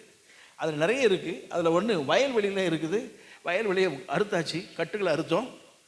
அறுத்து கட்டுகளை கட்டி வச்சுருக்கும் போது நம்ம எடுத்துகிட்டு வரும்போது ஒரு 4-5 கட்டை விட்டுட்டு வந்துட்டோம் அப்படின்னா மறுபடியும் இந்த கட்டை எடுக்க என்ன செய்யக்கூடாது, போகக்கூடாது. அந்த ஏழைகள் யாராவது அந்த பக்கமாக போகும்போது பார்த்தாங்கன்னா கட்டுகள் அங்கே தான் கிடக்கும். அப்போ அவங்க என்ன செய்யலாம், சந்தோஷமாக என்ன செய்யலாம், அது ஏழைகளுக்கு விட்டு விட்டு வந்துடணும். ஆண்டபடி பிரமாணம்லாம் கொடுத்துருந்தார். ஏழைகளை வைத்து சில பிரமாணம் கொடுத்தார். ஆனால் இது வழிப்போக்கு கட்டாயம் கனி கொடுக்கக்கூடிய அந்த காலம். இலைகள் இருந்ததுன்னா அந்த வெயிலுக்கு பழங்கள் வெம்பி போகாதபடிக்கு என்ன செய்யும், இலைகள் அது மறைவாய் காத்துக்கொள்ளும். இலை இருக்குன்னா கட்டாயம் கனி என்ன செய்யணும். வரவேற்பு இருந்தது, மாய்மானம் இருந்தது, நிறைய இருக்குன்னு காமிக்கிற மாதிரி இருந்தது. ஆனால் உள்ளே போனால் ஒன்றுமே. அப்போதான் ஆண்டவர் மரத்தை சபித்தார். மரத்துக்கும் ஆண்டவருக்கும் பிரச்சனை கிடையாது. ஆண்டவர் அங்கே காட்ட விரும்புறது யூத குலத்தை காட்டினார். என் கனி, நான் எதிர்பார்த்த கனியை கொடுக்கணும், என் பசியை ஆற்றக்கூடிய கனியை கொடுக்கணும், கொடுக்கலை. ஆகவே சபித்தார். இதெல்லாம் கேட்டுக்கிட்டு இருந்த பரிசேயருக்கு வேத வசனம் அப்படி தான் சொல்லுது. இந்த வசனத்தில் வாசிங்க, 45 வசனத்தை வாசிங்க. பிரதான ஆசாரியரும் பரிசேயரும் அவருடைய உவமைகளை கேட்டு தங்களை குறித்து சொல்லுகிறார் என்று அறிந்து. போதுமா? யாரை குத்தம் சொல்றாரு, யாரை குத்தம் சொல்றாரு? அவரை குறித்து தான் சொல்றாங்கிறது அவங்களுக்கு நல்லாவே பாமர மக்களுக்கு ஒருவேளை தெரியாமல் போயிடலாம். ஆனால் வேதத்தை நல்லா வாசித்து பரிசெய்ய சதுசை வேத சாஸ்திரம் நியாயப்பிரமாண அவன் இவன் எல்லாம் மத போதகர் குருக்கள் எல்லாம் அவங்களுக்கு நல்லாவே தெரியும். யாரை குத்தம் சொல்றாரு, எல்லாம் அவனுக்கு நல்லா தெரியும். அவ்வளோ வேதத்தை வைத்துக்கொண்டு கனி கொடுக்க வேண்டிய அவன், 4 பேருக்கு போதித்து அவரை நல்வழிப்படுத்தி கொண்டு வர வேண்டிய அவன் கனியே கொடுக்காம அவன் மட்டுமே வச்சு யாருக்குமே பிரயோஜனப்பட்டவனாய் போனபடினாலே தேவன் அந்த கனியை பார்த்தாரு, அத்தி மரத்தை வேரோடு பட்டு போகும்படியே செய்தார். வேருக்கு முன்னால் வரைக்கும் பட்டு போயிடுச்சு. ஆமாம், கர்த்தருக்கு மகிமை உண்டாவதாக. ஆண்டவர் கனி கொடுக்கவில்லை என்று சொன்னால் அவருக்கு கொஞ்சம் கோபம் வரத்தான் செய்யும். ஆகவே நீங்களே ஒரு மரம் வைக்கிறீங்க, சரி எங்கள் வீட்டில் மரம் வைக்க இடம்லாம் கிடையாது, சிமெண்ட் போட்டு பூசிட்டோம், விட்டுருங்க. தோட்டத்தில் செடி 2 தொட்டியில் செடியாவது வைப்பீங்களே, வச்சுருக்கீங்க. செடி வச்சுருக்கீங்க, ரோஸ் செடியை வச்சுக்கோ. வச்சு கொஞ்ச நாளில் எதை எதிர்பார்க்குறீங்க? அது மரம் மாதிரி வளர்ந்து வீட்டுக்கெல்லாம் அந்த பக்கம் அந்த பக்கம் கிளையெல்லாம் விட்டு பெருசு பெருசாக இருக்குது. ஒரு பூ கூட ஒரு மொட்டு கூட வரலன்னு என்ன பண்ணுவீங்க? இது முட்களாக இருக்குது, இது காலம் வெட்டி போடுற பையனை கூப்பிட்டு சொல்லுவேன், வெட்டி தூக்கி தூர ஏறி, இதனால் நமக்கு ஒரு பிரயோஜனம் இல்லை. இதனால் நமக்கு என்ன இல்லை? இதே வார்த்தை நம்முடைய வாழ்க்கையில் ஆண்ட விரும்பக்கூடிய நமக்கு எல்லாமே செய்திருக்கிறார். ஜீவன் கொடுத்துருக்கிறார், பலன் கொடுத்துருக்கிறார், கையில் பிரியாசத்தை ஆஸ்வதிக்கிறார், கர்த்தர் நமக்கு நல்ல ஆகாரம் கொடுக்கிறார். ஆகாரம் கொடுக்குறது மாத்திரமில்லை, ஆகாரம் ஜீரணிக்க நல்ல பலனை பெற்றுக்கொள்ள கர்த்தர் உதவி செய்கிறார். செய்கிறாரா இல்லையா? என்ன ஒரு மாதிரி பார்க்குறீங்க? நீங்கள் ஆமாம் சொன்னால் தான் நான் சொல்கிறது உண்மையாக இருக்கான்னு எனக்கே தெரியும். சாப்பிட்டு நிறைய பேருக்கு ஜீரணிக்க மாட்டேங்குது. சாப்பாடு இருக்குது, பசி இருக்க மாட்டேங்குது. பசி இருக்குது, எது இருக்க மாட்டேங்குது? சாப்பாடு இருக்க மாட்டேங்குது. காசு இருக்குது, செலவு பண்ணுறதுக்கு வழி தெரியாமல் உட்காந்துருக்கான். காசே இல்லை, செலவு எக்கச்சக்கம் வருது. ஆனால் நமக்கு காசும் கொடுத்து செலவழிக்கவும் பண்ணி சாப்பிடவும் பண்ணி உடுத்தவும் பண்ணி சுகமாக வந்து சுகமாக ஆராதித்து சுகமாக ஏசியில் உட்காந்து சுகமாக போகணர். என்ன பிரயோஜனம்? நீங்கள் தான் ஆண்டவருக்கு என்ன பிரயோஜனம்? கனிகளை கொடுத்துருக்குறோமா? இன்னொருவர் ருசிப்பதற்குரிய காரியத்தை நம்ம செய்திருக்கிறோமா? இல்லை, ஏசியை பார்க்காதீங்க, அதை விட்டுருங்க.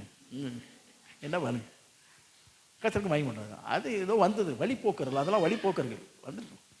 சரி, நாம தான் இங்கே இருந்து ஆராதிக்கூடியவர். என்ன நம்மளால என்ன பலன் தேவன் அடைந்திருக்கிறார்? சபை என்ன சத்தியம், அதாவது இந்த சபை என்ன ஆசீர்வாதம் பெற்றிருக்கிறது? சபைக்கு வர்ற ஜனங்கள் நம்மளை இத்தனை ஆசீர்வாதம் பெற்றிருக்கிறாங்க. சமுதாயத்தில் எத்தனை பேர் நம்மால் ஆசீர்வாதம் பெற்றிருக்கிறாங்க. இயேசு இதனால எப்படி மகிமை பெற்றிருக்கிறார்? நீங்கள் மிகுந்த கனிகளை கொடுப்பதனால் பிதா என்ன செய்வார்? மகிமைப்படுவார். நீங்க எனக்கு சீஷர்கள் அவர் சொன்னார். அப்போ பிதா மகிமைப்படும்படி என்ன செய்திருக்கிறோம்? என்ன கனிகளை கொடுத்திருக்கிறோம்? வருவோம் போவோம். நீங்க சர்ச்சுக்கு வர்றதும் நான் சர்ச்சுக்கு வர்றதும் எனக்கும் உங்களுக்கும் தான். யாருக்கு தான்? என்ன புரியல? நீங்க சர்ச்சுக்கு வந்து ஆராதிப்பதும் பாட்டு பாடு எல்லாம் செய்வதும், நான் சர்ச்சுக்கு வந்தது பிரசங்கிப்பதும் ஆராதிப்பதும் யாருக்கு? உங்களுக்கு எனக்கும் தான். இதனால தேவன் என்ன செய்யணும்? மகிமைப்படணும்னா கேட்டவங்களை வெளியே கொண்டு போய் என்ன செய்யணும்? செயல்படுத்தி காட்டினா தான் மகிமைப்படுவார். அதான் கனிகள் வெளியே கொண்டு போகணும். கேட்ட கனிகளை எல்லாம் எடுத்து வெளியே கொண்டு போய் 2 பேர் சாப்பிட கொடுக்கணும். கர்த்தருக்கு மகிமை உண்டாவதா? ஒரு பாஸ்டர் சொன்னார், எங்கள் சர்ச்சு இங்கே இருக்கும். அந்த கார்னரில் ஒரு லேடி, ஒரு அம்மா, பூ விற்கிற அம்மா. அப்படி இல்லைனாலும் நீங்கள் ஒரு நம்பர் தரேன், பாஸ்டர் சொன்னது உண்மையாக போயான்னு கேட்டுக்கிடுங்க. அவர் சொன்னார், நம்ம சர்ச்சில் வந்து பிரசங்கம் பண்ணார் அவர். பூ விற்கிற அம்மா. பூ விற்கிற அம்மாவுக்கு என்ன படிச்சிருக்கும்? அதனால் படிக்கிறேன்னு எப்படி பாஸ்டர் நீங்கள் சொல்லலாம்? சரி விட்டுருங்க, ஏதோ கொஞ்சம் படிச்சிருக்கும். பூ விற்கிது, சாயங்காலம் தான் பூ விற்கும். ஒரு காலையில் ஒரு 8 மணி வரைக்கும் பூ விற்கும். அந்த அம்மா மூலம் ஏறக்குறைய 75-80 குடும்பம் சர்ச்சுக்கு வந்துருக்கு. அவர் சொன்னார், பூ விற்கிற அம்மா மூலமாக 70-80 குடும்பம் நினைச்சிருக்கு சர்ச்சுக்கு வந்திருக்கு. படித்தவங்களும் இருக்காங்க, சர்ச்சில் படித்தவங்க நினைக்கிறாங்க இருக்காங்க. நான் அப்போவுமே நினச்சேன், ஒரு 4 பூக்காரி அம்மா நம்ம சர்ச்சுக்கு வந்தால் நல்லா இருக்குமே. அந்த பக்கம் பூ இந்த பக்கம் பூ விற்கிற அம்மா வந்து வெறும் பூ வச்சுட்டு போக மாத்திரம் இல்லை, அது ஆண்டரை பற்றி எந்த விதத்தை சொல்லணுமோ அதுக்கு தெரிஞ்ச அடிப்படையில் நினைச்சுது. என்னத்தை சொல்லிட்டு என்ன போய் ஜெபம் பண்ணுவதோ தெரியாது. ஆள் மட்டும் ரசிக்கப்பட்டு எங்கே வந்துடுறாங்க? அது சொல்லும் போது சொல்லுது, இந்த பக்கம் சர்ச்சு இருக்குது, அங்கே ஒரு பாஸ்டர் இருப்பார், அவர் போய் பாருங்கள். அது எங்கிட்ட வாங்கன்னு கூட சொல்ல. இன்னைக்கு ஒரு குரூப் இருக்குது, எங்கிட்ட வந்துருங்க, சர்ச்சுக்கே போகாதீங்க, சர்ச்சில் சரி கிடையாது, எங்கிட்டே வந்துருங்க, எங்கிட்டே வந்துருங்கன்னு அப்படி கூப்பிட்ற ஒரு கூட்டம் இருக்குது. அது வேறு. இந்த அம்மா வந்து அந்த பக்கம் போங்க, அவரை போய் பாருங்கள். அவங்க வந்து பார்த்துங்க, அந்த பூக்கார அம்மா தான் சொல்லிச்சு, ஜெபம் பண்ணுங்க வாசு, இந்த பிரச்சனைக்காக ஜெபம் பண்ணுங்க. நல்லா ஆயிடுறாங்க, நல்லா ஆகி எல்லாம். அப்போ நினச்சேன், அந்த அம்மாவுக்கு என்ன இது தெரியும்? ஏதோ சபையில் எழுத படிக்கும் தெரியாது, இவ்வளோத்துக்கும் சபையில் கேட்குற பிரசங்கம் கேட்குது, தெரிந்த அளவு புரிந்து கொண்ட அளவுக்கு வெளியே போய் சொல்லுது. அதுதான் நீதியின் கனி. ஆமாம், நீதியின் கனி. கர்த்தருக்கு மகிமை உண்டாவதா? நம்முடைய வாழ்க்கையில் ஏதாகிலும் ஒரு கனி கர்த்தருக்கு மகிமையாக இருக்கணும். நீங்கள் நாளும் இத்தனை நாட்கள் இருந்தோமே, எவ்வளோ கனி கொடுத்துருப்போம் கர்த்தருக்கு? தப்பாக புரிஞ்சிக்க கூடாது, எவ்வளோ காணிக்க கொடுத்துருப்போம்னு கேட்கக்கூடாது. எனக்கு அப்படி நான் வாழ்க்கையில் அனுபவிச்சிருக்கேன். கனி கொடுத்துன்னு ஒரு நாள் ஒரு பிரசங்கம் வந்தேன், அடிக்கடி சொல்லியிருப்பேன் நினைக்கிறேன். அங்கே இருந்ததே 7 பேர். இருந்ததே எத்தனை பேர் தான்? 7 பேர். பிரசங்கம் மாத்திரம் 100 பேருக்கு பண்ண மாதிரி கனி கொடுத்துறது பிரசங்கம் பண்ணேன். மறுவாரம் என்னை கூப்பிட்டுட்டாங்க, ஒரே சண்டை. என்னடா இது, நீங்கள் எப்படி என்னை காணிக்க கொடுக்கலான்னு சொல்லலாம் அப்படின்னு. நான் சொல்ல பிரசங்கமே பண்ணலையே. போன வாரம் என்ன பண்ணீங்க? போன வாரம் கனி கொடுத்தல், நான் டேட் வரையும் போட்டு வச்சுருக்கேன் டைரியில். ஆமாம், கனி கொடுத்தல். கனி கொடுத்து நீங்கள் சொன்னது காணிக்க கொடுத்தல் தான். நான் சொன்னேன், நீங்கள் டீச்சர் தானே? ஆமாம். கனி கொடுத்துன்னு எழுதுங்க, காணிக்க கொடுத்துருங்க. ஸ்பெல்லிங் எவ்வளோ டிஃப்ரெண்ட் பாருங்கள், பொருளும் எவ்வளோ டிஃப்ரெண்ட். அதெல்லாம் எங்களுக்கு தெரியாது. நீங்கள் கனி கொடுங்கன்னு சொல்கிற மாதிரி நைஸாக எதை சொல்லியிருக்கீங்க? நான் காணிக்கை கொடுக்க கேட்கல, ஆண்டவருக்கு கனி கொடுக்க கேட்குறேன். ஆமாம், காணிக்கை இங்கே கொடுங்க கொடுக்காமல் இருங்க, அது ஆண்டவங்களை ஆசீர்வாதத்தை பொறுத்து, உங்கள் தகுதிக்கு பொறுத்து, அது வேறு விஷயம். கனி கொடுத்தல் என்பது கட்டாயம். ஆமாம், என்கிட்ட காசு இருந்தால் காணிக்கை கொடுப்பேங்க, காசு இல்லைன்னா கொடுக்க மாட்டேன். ஆனால் கனி என்பது வாழ்க்கையில் ஒவ்வொரு நாளும் வாழ்க்கையை அனுபவிக்கிற தன்மைகள், சுவாபங்கள், பேச்சுக்கள், நடக்கைகள், பரிசுத்த வாழ்வு, இவையெல்லாம் ஒவ்வொன்றாய் வாழ்க்கையில் வளர்ச்சி அடைய நாம் கட்டாயம் கனி கொடுக்குறவா இருக்கணும். இன்னொருத்தர் நம்மகிட்ட வந்து நல்ல கனியில் கொடுத்தா 4 பேர் வந்து நம்ம தேடி வருவாங்க. சபை நம்மை தேடி வரும், சபைக்கு 4 பேர் தேடி வருவாங்க, போதகரை தேடி வருவாங்க, போதகர் 4 பேர் தேடி வருவாங்க. கனி கொடுத்தல் என்பது தேவனை எதிர்பார்க்குறேன். இதைத்தான் ஆண்டு சொன்னார், இந்த குத்தகைக்கு நம்மகிட்ட விட்டுட்டார். குத்தகைக்கு பெற்றுக்கொண்டோம், காட்டு ஒளிய மரமாக இருந்த நாம் நல்ல ஒளிய மரமாகி கனிகளை கொடுக்கணும். இல்லைன்னா நாட்களும் அவர் என்ன செய்தார்னா கொடுக்காத போட்டு தள்ளியிருப்பார். ஆனால் இப்போ உள்ள காலகட்டத்தில் ஒரு உதாரணம் சொல்லிட்டார். ஒரு தோட்டத்தில் ஒரு அத்தி மரத்தை வச்சார், நல்ல கனி கொடுக்கும் அப்படின்னு. அது வளர்ந்தது, பிரம்மாண்டமாக வளர்ந்தது, நல்ல கொலைகள்லாம் விட்டு அது பார்த்தோன்னு நிறைய கனி கிடைக்குன்னு பார்த்தாரு.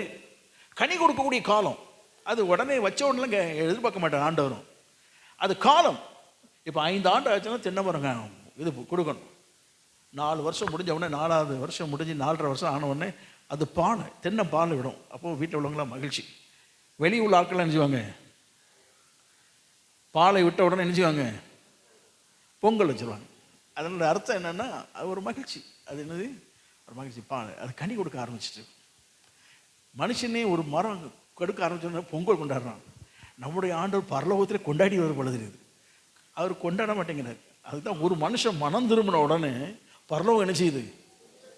எப்படி சந்தோஷப்படுது? நீங்களும் நாளும் நல்ல கனிகளை கொடுத்து அவனை ஆவிக்குரிய வாழ்க்கையில் அவன் மனதை தேவனை பற்றி விசாரித்து செய்ய வைத்து தேட வைத்து அவன் வாழ்க்கையை ஒப்பு கொடுத்து வரும்போது ஆண்டு சொல்றாரு, ஏன் இந்த இவனால பரலோகமே சந்தோஷப்படுது. ஏன் அப்படின்னா அங்கே ஒரு கொண்டாட்டமே இருக்குது. இவன் பாலைக்கே கொண்டாடினான்னா ஆண்டு மனம் திரும்புவதுக்கு எவ்வளோ கொண்டாடுவார். ஆமாம், அப்படிதான் பரலோகமே என்ன செய்யுது? சந்தோஷப்படுதுன்னு சொன்னார். அப்போ கனிகளை கொடுக்க வேணும். அந்த பருவத்தில் வரும்னு பார்த்தார். முதல் வருஷம் பார்த்தாரு, இன்னைக்கு இந்த வருஷம் கொடுக்க முடியும். தோட்டக்காரனை கூப்பிட்டாரு, இந்த வருஷம் கனி வந்திருக்கணுமே. இல்லையா, வரல, என்ன தெரில. சரி, அடுத்த வருஷம் வராரு. இந்த வருஷமும் கனி கொடுக்கலையா? சரி, ஒருவேளை இது கொஞ்சம் சீசன் மாதிரி இருக்கலாம், நீங்கள் எப்படியாவது கனி கொடுங்க, நான் பார்த்துக்கிறேன், நீங்கள் போங்க. 3வது வருஷம் வந்தார்.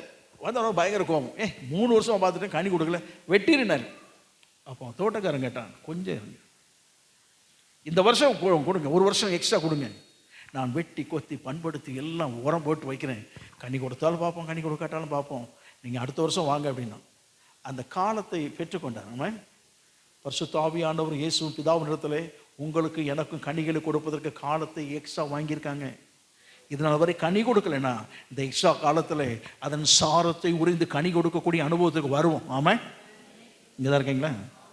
கர்த்தருக்கு பயப்படாததாய் இது எக்ஸ்ட்ரா காலத்தில் ஓடிக்கிட்டு இருக்கோம். நல்ல கனிகளை கொடுப்பதற்குரிய காலத்தை கர்த்தர் நமக்கு ஏற்படுத்தி வைத்திருக்கிறார். யூத குலத்துக்கு அன்னைக்கு போட்ட மாதிரி அவனு போடலை. நம்ம கனி கொடுப்பதற்கு அவர் என்ன வச்சார்? ஒட்டுமொத்தமா என் வருகையை பார்த்துக்கிறேன்ட்டு கனி கொடுக்குற ஒவ்வொரு வரையும் வருகையிலே அவரோட சேர்த்துக்கொள்வார். ஆமாம், கர்த்தருக்கு பயப்படாததா? ஆகவே ஆண்டு சமூகத்தில் சொல்லப்படுது, அது ஆவிக்குரிய வாழ்க்கையிலே கனி சொல்லப்படுது. ஆனால் அதனால் கட்டாயம் தேவன் வேதத்தை சொல்லப்படுது, கட்டாயம் கனியை எதிர்பார்க்கிறார். Fruit demanded. கட்டாயம் ஆண்டவருக்கு கனி கொடுக்கணும். அது வேதம் எந்த பக்கம் வாசித்தாலும் அந்த அனுபவத்தை நினைச்ச முடியும், நாம் பார்க்க முடியும். கர்த்தருக்கு பயப்படாததாக. இதுக்குத்தான் ஊழியக்காரலாம் அனுப்பினார். ஏன் வாங்கிட்டு வாங்கப்பா, நீங்கள் போய் பிரசங்கம் பண்ணுங்க, பிரசங்கம் பண்ணிட்டு அவங்களுக்கு கனிகளை ஏற்படுத்தி கொடுப்பதில் வழிகளை சொல்லிட்டு வாங்க. இன்னொரு பக்கம் அனுப்புறாரு, அவன் நல்ல கனிகளை கொடுப்பாங்க. நான் பார்த்துக்கிட்டு எவ்வளோ ஆத்துமகள் ஆதாயம் பண்ணி அங்கே போய் கேள்வியை கேளுங்க. ஒவ்வொருத்தரும் ஒவ்வொரு விதமாய் வந்து பிரசங்கித்து கேள்வியெல்லாம் கேட்டு நம்மளை கேட்குறாங்க. எந்த அளவிற்கு கனிகளை கொடுத்துருக்கிறோம் என்பதை பரிசோதிக்கபடியாய் தேவன் சிலரை அனுப்பி கொண்டு தான் இருக்கிறார். கர்த்தருக்கு பயப்படாததாக. குமாரன் வந்தபோது அந்த ஜனமே அவர் தம்மிடத்தில் உள்ளவர்கள், யோவான் சொல்லப்படுது, தம்முடைய ஜனத்தில் அன்றையிலே அவர் வந்தார், அவர்களோ அவரை நினைச்சிட்டாங்களாம், தள்ளி விட்டார்கள். யோவான் 1:11 சொல்லப்படுது. கர்த்தருக்கு பயப்படாததாக. அவன் ஜனத்தில் வந்தார், அவன் ஜனமே அவரை ஏற்றுக்கொள்ளலை, தள்ளி விட்டாங்க. அப்போ ஆண்டவர் தள்ளி விடப்படுகிறார். கனி கொடுக்கலைன்னா ஆண்டவர் என்ன செய்யப்படுகிறாரு? நீங்கள் நானும் நல்ல கனிகளை கொடுக்காவிட்டால் ஆண்டவரை நாமவே தள்ளி விடுகிறோம். இங்கே இருக்கீங்களா? நாமவே என்ன செய்கிறோம்? தள்ளி விடுகிறோம். கனிகள் கொடுக்கணும். ஆண்டவர்கிட்ட கேட்கணும். கனி கொடுக்காவிட்டால் ஆண்டவர் கேட்போம், ஆண்டவரே நாங்கள் கட்டாயம் என்ன செய்யணும்? நாங்கள் கனி கொடுக்கணும் ஐயா, கட்டாயம் நாங்கள் கனி கொடுக்கணும். அதுக்கேற்ற பக்குவம், வாழ்க்கை முறைகள், அதற்கேற்ற தன்மைகள், அதுக்கேற்ற பரிசுத்த வாழ்வு, அதற்கேற்ற காரியங்களை நீர் எங்களுக்கு தர வேண்டும் என்று கேட்டால் நிச்சயமாக அதை தருவார் அவர். ஆமாம், இங்கே இருக்கீங்களா? கர்த்தருக்கு பயப்படாததாக. ஆண்டவர் அவர் கன்னிகளை எதிர்பார்க்கக்கூடிய தேவன். கர்த்தருக்கு ஸ்தோத்திரம் உண்டாவதாக. ஆண்டவர் நம்மை தெரிந்து கொண்டது கனி கொடுப்பதற்குத்தான், நம்மை ரட்சித்தது கனி கொடுப்பதற்குத்தான், நம்மை அபிஷேகம் பண்ணது கனி கொடுப்பதற்குத்தான். எந்த பகுதியாக இருந்தாலும் ஆவிக்குரிய சத்தியங்களை கொடுத்ததெல்லாம் நல்ல கனிகளை கொடுப்பதற்குத்தான். ஆமாம், அவரோடு நம்மை நிலைத்திருக்க பண்ணுகிறார். இன்றைக்கு அவருக்குள் நிலைத்திருக்கிறோம் என்று சொன்னால் நீங்கள் நான் கனி கொடுப்பதற்கு தான். ஆமாம், கர்த்தருக்கு பயப்படாததா? அந்த கால்வெளி ஆண்டு சமுதிரம் வந்திருக்கிறோம். இந்த உதாரணத்தை ஆண்டு சொல்லிட்டு சொல்றாரு, இது இல்லைன்னா இன்னொருத்தண்ட கொடுத்துருவார். அதுக்கு கனி கொடுப்பதற்குள்ள ஆட்கள் இன்னும் நிறைய பேர் இருக்கிறாங்க. நாம கனி கொடுக்கலைன்னா, நீங்களும் நானும், இந்த சபையில் இருக்கிற நீங்களும் நானும் நல்ல கனிகளை கொடுக்கலைன்னா வெளியே இருக்கிற ஆட்டை கொடுத்துருவார். அப்போ நாம் என்ன செய்வோம்? நாம் வருவோம் போவோம், அதுதான் இருக்குமே தவிர தேவனும் மகிமைப்பட மாட்டார், நாம் வந்து போயிருப்போம். அந்த வெளியே உள்ள ஆளு கனி கொடுத்து நிறைய பேரை ஆண்டவர் ராஜ்யத்துக்குள்ள சேர்த்துட்டே எடுத்து போயிடுவாங்க. ஆமாம், இதுக்கு போய் நீங்கள் கஷ்டப்படணும் இல்லை. தேவனுக்குள் நீங்கள் வளர்ந்தால் போலும், பக்குவமாய் அது எந்த வளர்ச்சிக்கு வர வேண்டுமோ அந்த காலத்திற்கு ஏற்றபடி வளருவதற்கு நாம் ஒப்பு கொடுத்தா போதும். ஆமாம், அந்த வளர்ச்சி ஏற்ற காலத்தில் கட்டாயம் பலனை கொண்டு வரும். ஆமாம், கர்த்தருக்கு பயப்படாததா? நாமே ஒரு பொருளுக்கு கனிகளை எதிர்பார்க்கும் போது நம்மை உண்டாக்கின ஆண்டவர் எதிர்பார்க்க மாட்டாரா? கட்டாயம் எதிர்பார்ப்பார். ஆமாம், கர்த்தருக்கு பயப்படாததாக. இன்னும் நிறைய இருக்குது. கர்த்தருக்கு ஸ்தோத்திரம் உண்டாவதாக. அவை கனிகளை கொடுக்க கர்த்தர் நமக்கு உதவி செய்வாராக. ஆமாம், அப்போ ஏன் ஆண்டவரை அந்த ரிஜெக்ட் பண்ணுறாங்க? இந்த குமாரன் வந்தால் தீர்த்து கட்டிட்டாங்க, நேற்று சொல்லப்படுது. இது யூத குலத்தை குறித்து ஆண்டவர் தீர்க்க தரிசனமாக சொன்னார். அவர் குமாரனாகி நான் வந்துட்டேன்ப்பா, நான் உங்கள்கிட்ட கனி கேட்க வந்துட்டேன், நீங்கள் என்ன செய்யணும்? யூத குலம் எல்லாம் அவர் மேசியா என்பது எப்படி தெரிந்து கொண்டார்கள்? தெரிந்து கொள்ள வேண்டும் அப்படின்னு சொன்னால் அவர் செய்த அற்புத அடையாளங்கள் இதுக்கு முன்னால் யாருமே செய்யல. அவங்க சொல்கிறாங்க, இதற்கு முன்பு இதை போல நடந்ததாக நம்ம என்ன செய்யப்படவில்லை, கேள்விப்படவில்லை. ஒரு கண்ணை திறந்தார். கண்ணை திறந்த உடனே ஒரு கூட்டம் சொல்லுது, இவர் மேசியாவாக இருப்பாரோ, கிறிஸ்துவாக இருப்பாரோ. ஏன் அப்படின்னா, இதற்கு முன்பு இப்படிப்பட்ட அற்புதம் நடந்தது நாம் என்ன செய்யலை, பார்வையிட்டு பிறவியிலே பார்வையற்ற ஒருவன் பார்வை உடனே கண்ணு திறக்கப்பட்டு பார்க்கறத இந்த உலகத்தை நாங்கள் எங்கேயும் என்ன செய்யலை, நம்முடைய சமுதாயத்தில் பார்க்கலையா? இவர் செய்கிறார். முடவனானவனை நடக்க பண்ணுகிறார், மரித்தோர் இருக்கிறவனை உயிரோடு எழும்ப பண்ணினார், பாடையை கொண்டு போனாங்க, அந்த உன்னை தொட்டு எழுந்துரு மகனை எழுந்துருனார், எழுந்துட்டான். அந்த பெண்ணுக்கு ஒரு வாழ்வு கொடுத்து மாத்திரம் இல்லை, இவனுக்கு ஜீவன் கொடுத்தார். செத்து போன ஒருவன் 4 நாள் ஆகிட்டு அந்த குடும்பத்துக்கு மரித்து 4 நாளை நாறி போனது சரீரத்துக்கு ஜீவனை கொடுத்தார். இவர் மேசியா தான். இவர் யார் என்னதான்? இவர் மேசியா. அதை முதல்ல வரணும் தெரியும். இவ்வளவு காரியம் அற்புத அடையாளங்கள் செய்து இவ்வளவு செய்து அவர் பிரசங்கிக்கும் போது வசனத்தை என்ன செய்தாங்களா? தள்ளிவிட்டார்கள். அப்போ என்ன அப்படின்னா, இயேசுவை மாத்திரம் தள்ளவில்லை, அவருக்கு வழிமுறைகளை சொல்லி கொடுத்த போதும் அந்த வசனத்தை என்ன செய்தாங்க? கனி கொடுக்காமல் போவதற்கு காரணங்கள் என்ன அப்படின்னா, வசனத்தை கேட்டு வாழ்க்கை ஒப்பு கொடுக்காது. ஆமாம், சில ஆட்கள் உண்டு, சூப்பர் பரிசுத்தம் பேசுவான். சூப்பர் பரிசுத்தம்னா கேட்கணும் வேண்டாம். அது எப்படி இருக்கும் அப்படின்னா, ஆசிரிப்பு கூடாரம், பிரகாரம், பரிசுத்த ஸ்தலம், மகா பரிசுத்த ஸ்தலம், இதுக்கு பின்னால் கோட்டைச்சவரம் குப்பையும் தான் கிடக்கும். இந்த மாதிரி சில சூப்பர் பரிசுத்தம் எதையும் தாண்டி போயிடுவாங்க. மகா பரிசுத்த தளத்தையும் தாண்டி அந்த பக்கம் போய் விழுந்துருவாங்க. கடைசியில் இதில் போய் கிடப்பாங்க. நிறைய சூப்பர் பரிசுத்தம் பேசுகிறாள் எங்கே கிடப்பான்? அவனை பாருங்க, சூப்பர் பரிசுத்தம் பேசுகிறவனை பாருங்க, ஒழுங்கின ஒன்றா நம்பர் அவனாக தான் இருப்பான். வசனத்தை கீழ்ப்படியாதவன் அவனாக தான் இருப்பான். மற்றவனை பற்றி குறை பேசுகிறவன் அவனாக தான் இருப்பான். எல்லாமே அவன்கிட்ட தான் இருக்கும். ஆனால் பரிசுத்தம் பேசுகிற பார்த்து எதில் இருப்பான்? மகா பரிசுத்தில் ஒரு கால் இருக்கும், தாண்டி போகிறதுக்கு குப்பைமேட்டுக்கு ஒரு கால் நிச்சயம் இருக்கும். நீங்கள் ஆராய்ஞ்சு பாருங்கள், நிறைய சூப்பர் பரிசுத்தம் பேசுகிற ஆள் கூட்டமே இப்படி தான் இருக்கும். எல்லா குறைகளும் வைத்திருப்பான். நம்ம சூப்பர் பரிசுத்தை பேசணும் அப்படின்னு சொல்ல வரல. நாம் தேவனுக்கு முன்பாக வசனத்தை கேட்டு நம்மை தேவனுக்கு முன்பாக நம்ம நிதானித்து பார்த்து பரிசுத்த வாழ்க்கையில் நடப்பதற்கு ஒப்பு கொடுக்கணும். ஆமாம். ஆனால் இருக்கிறவனெல்லாம் குறை பேசுவான். எனக்கு இந்த சர்ச்சையே பிடிக்காதுன்னுவான். இந்த சர்ச்சையே நிச்சயாது பிடிக்காது. பரவாயில்ல, நான் சொல்கிறேன், பரவாயில்ல, பிடிக்காத வெளியே போகிறீங்களா, சந்தோஷமாக நினைச்சிருங்க, சந்தோஷமாக நினைச்சிருங்க. நேற்று ஒருத்தர் பேசுங்க, பயங்கர பிரச்சனை, சபையை விட்டு அவர் போயிட்டார், பயங்கர பிரச்சனை, என்ன செய்யணும்னு எனக்கு தெரியலை. அவர் சொன்னார், என்ன செய்யணும் எனக்கு என்ன செய்யலை தெரியலை. நான் சொன்னேன், போகிறதா இருந்தால் விட்டுரு. நீ கஷ்டப்பட்டிருப்ப, சம்பாதிக்க வேதனைப்பட்டு பல நெருக்கடிப்பட்டிருப்ப, ஆனால் இங்கே இருக்க விரும்பலைன்னா நீ விட்டு பெசாதரு. ஆனால் தானாக என்ன செய்வாங்க? வருவாங்க, தானாக வருவாங்க. ஏன் அப்படின்னா, உன்னுடைய கரிசனை, உன்னுடைய அன்பு, உன்னுடைய எது காரியங்கள், உன்னுடைய வசனம், நீ அவங்களை ஆதரிக்கும் முறைகள் வேறு எங்கேயும் கிடைக்காது. எங்கேயும் என்ன செய்யாது? இந்த டேஸ்ட் எங்கேயும் கிடைக்காது. கரெக்ட், தானாக வருவாங்க. எப்படி வருவாங்கன்னா, தோல்வி அடைஞ்சிட்டான்னா, யுத்தத்தில் தோல்வி அடைஞ்சிட்டாங்கன்னா பகலில் வர மாட்டாங்க. இந்த இருட்டில் வெளியே தெரியாமல் சின்ன விளக்க மாத்திரம் வச்சுக்கிட்டு வீட்டுக்குள்ளே என்ன செய்வாங்க? அவங்க தேசத்து வீட்டுக்குள்ளே அப்படி ஒருத்தராக வீட்டுக்குள்ளே போவாங்க. ஏன்னா தோத்துட்டோம், இனி வர முடியாது. ஆனால் ஜெயிச்சுட்டு வந்தானே எப்படி வருவான்னு நினைக்கிறீங்க? மக்களே ஆரவாரம் பண்ணுவாங்க, மக்களே கொடி கட்டுவாங்க, மக்களே அவங்களுக்கு வாழ்த்துன்னு சொல்லுவாங்க. ஆரவாரம் எப்போதுமே உள்ளே வரும்போது ஆரவாரத்தோடு இதோடு வரணும்.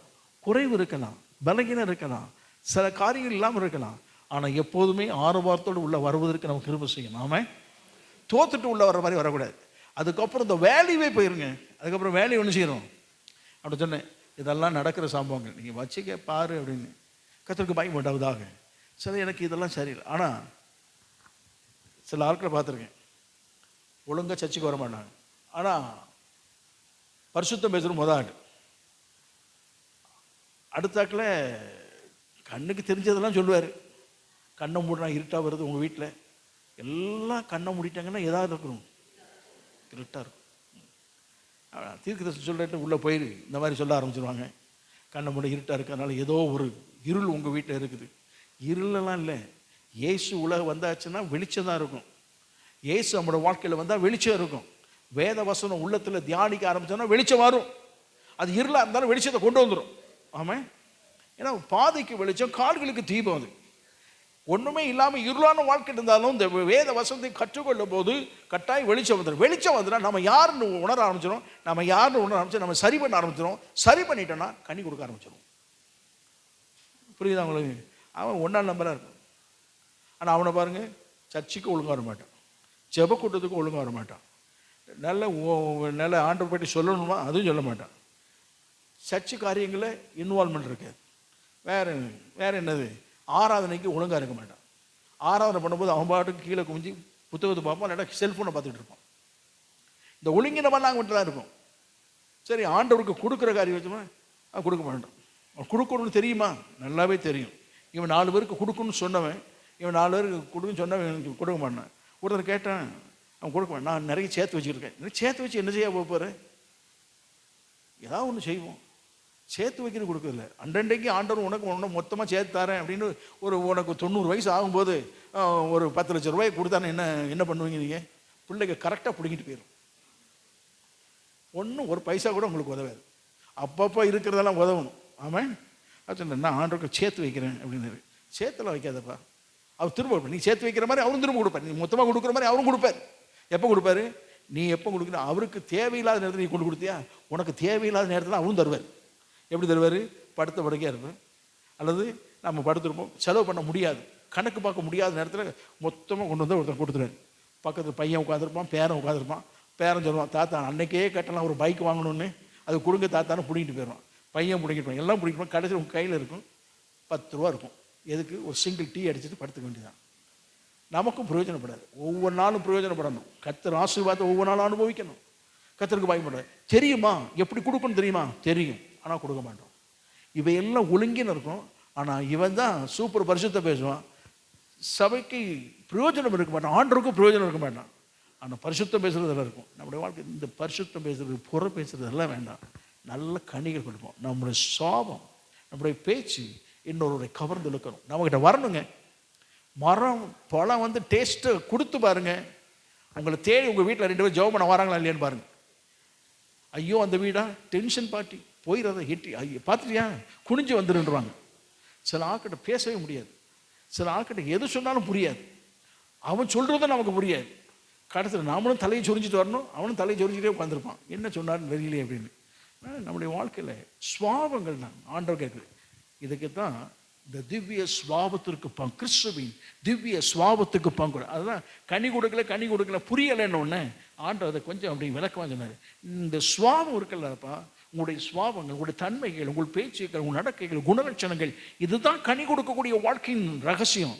இது திவ்ய சுவாபத்துக்கு பங்குள்ளவராய் கிறிஸ்துவின் திவ்ய சுவாபம், கிறிஸ்துவின் புதிதான அந்த சுவாப அனுபவத்துக்குரியதாய் நாம் என்ன செய்யணும், மாறணும். கர்த்தருக்கு பயப்படாததாக சர்ச்சில் உள்ள ஒவ்வொருவரும் கனி கொடுக்கணும். அந்த கனி கொடுத்து நல்ல அனுபவங்கள் அந்த சுவாபத்தில் வெளிப்படுத்தி காட்டுறோம். ஆமாம், கர்த்தர் உதவி செய்வாராக. இதை நம்மகிட்ட ஆண்டவர் குத்தகை கொடுத்துட்டார். குத்தகைக்கு என்ன செஞ்சிட்டாரு, கொடுத்துட்டார். குத்தகைக்கு வாங்கியிருக்கோம். அவருக்கு குத்தகைக்கு வாங்கினால அவருக்கு 50% கொடுக்கணும். நாமளும் அனுபவிக்கணும். நாமளும் என்ன செய்யணும், அனுபவிக்கணும். இல்லைன்னா அவர் பிடிக்கிட்டு போயிடுவார். நாம் வெறுமையாக தான் உட்காந்துருக்கணும். ஆகவே 50-50 ஆண்டவர்கிட்ட பேசிடுவோம். அவரும் அனுபவிக்கணும், நாமும் அனுபவிக்கணும். ஆமாம், அதுக்கு தான் ஆண்டவர் உங்களுக்கு என்ன அந்த கனிகளை கொடுப்பதற்கு உங்களுக்கு என்ன வேணும், பூமியின் சாரம் வேண்டுமா, பூமியின் சத்து வேண்டுமா, உரம் வேண்டுமா, தண்ணீர் பாய்ச்சணுமா, அதுக்கு செழிப்பாக இருப்பதற்கு உறுதியாக இருப்பதற்கு எல்லாம் செய்யணுமா, எல்லாம் தோட்டக்காரன் செய்வார். நீங்கள் செய்யக்கூடிய ஒன்றே ஒன்று நல்ல கனிகளை கொடுக்கணும். ஆமாம், கர்த்தருக்கு பயப்பட அவர் செய்கிறபடினாலே நாம் நல்ல கனிகளை என்ன செய்யணும், கட்டாயம் கொடுக்கணும். இதெல்லாம் வாங்கி வச்சுக்கிட்டு அவர் நம்மை ஆசீர்வதிக்கிறார். அவர் நமக்கு நல்ல உடுத்து வைக்கிறார், நமக்கு நல்ல ஜீரணம் சக்தியை தருகிறார், நல்ல ஆகாரம் உட்கொள்ள கிருபை செய்கிறார், நமக்கு எல்லாமே கொடுக்குறார். எல்லாத்தையும் வாங்கி வச்சுட்டு கனி கொடுக்கலைன்னா குத்தக்காரனை மாற்றிடுவார். குத்தக்காரன் நினைச்சுவார். நிறைய பேருடைய வாழ்க்கையில் ஆசீர்வாதம் இழந்து போவதற்கு காரணம் இதுதான். அவர் பார்த்துட்டே இருப்பார். குத்தக்காரன் நினைச்சுவார், சொல்லாமல் கொள்ளாமல் நினைச்சுவார். இவனை அடிக்க மாட்டார். ஏன்னா அந்த எல்லையை கர்த்தர் மாற்றிட்டார். சிலுவையில் அவர் மரித்தபடினாலே அந்த எல்லையை மாற்றிட்டு அதை அப்படியே எடுத்து ஒன்றும் இல்லாத ஒன்று கொடுத்துருவார். நம்ம கண்காண உயர்வாக பாருங்க, நம்ம கண்காண ஆசீர்வாதம் பெறுவான், நம்ம கண்காண தேவனால் பயன்படுத்தப்படுவான், நம்ம கண்காண தேவன் அவனை ஆசீர்வதித்து பயன்படுத்துவார். எல்லாம் நம்ம நினைப்போம் எப்படிடா இது அப்படின்னா, உனக்கு இருந்த அந்த கொடுத்ததெல்லாம் எங்கே போயிட்டு குத்தகக்காரன் மாற்றிட்டாருன்னு அர்த்தம். ஆமாம், நீங்கள் நம்முடைய வாழ்க்கையில் ஆரஞ்சு பார்ப்போம். குத்தகக்காரனை மாற்றிடாதே ஆண்டவர் ஆட்டோ சொல்லிடுங்க, குத்தகக்காரனை மாற்றிடாதீரும். அந்த குத்தகை கொடுத்தது என்கிட்டே எப்போது இருக்கட்டும். ஆமாம், நீர் கொடுக்க வேண்டியதெல்லாம் கொடுக்குறோம், நாங்களும் கொடுக்க வேண்டியதெல்லாம் உங்களுக்கு தாரோம். ஆமாம், யூத குலத்துக்கு குத்தகையை மாற்றிட்டார். இன்னைக்கு புறஜாதி ஜனம், உலகத்தில் எல்லா ஜனம், யூதர் இல்லாத எல்லா ஜனத்துக்கும் குத்தகை விட்டார். அந்த இதுதான் இன்னைக்கு கனிகளை கொடுத்து தேவ ராஜ்யத்தை கட்டிக்கிட்டு இருக்காங்க. நாம் பெற்றுக்கொண்டோம், தேவ ராஜ்யத்தை கட்டுவோம், சபையை கட்டுவோம், ஜனங்களை கிறிஸ்துவத்தை கொண்டு வருவோம், ஜனங்களை ஆதாயப்படுத்துவோம், ஜனங்கள் ஆசீர்வாதம் பெற கர்த்தர் கிருபை செய்யட்டும், ஜனங்கள் ஆசீர்வாதம் பெறுவார்களாக, நம்மை கர்த்தர் பயன்படுத்துவார். நல்ல கனி கொடுக்கும் மரம் என்று கர்த்தர் நம்ம வைத்திருப்பாராக. மரத்தை சுற்றிலும் நல்ல கனி கொடுத்தீங்கன்னா மரத்தை சுற்றிலும் பறவைகள் வந்து கட்டாயம் இறங்கும். ஆமாம், நிழலுக்கு அநேகர் வந்து தங்குவாங்க. கர்த்தருக்கு பயன்படுவதாக. அந்த மரம் எப்போதுமே செழித்திருக்கும் மரமாய் கர்த்தர் மாற்றுவார். ஆமாம், ஜெபம்.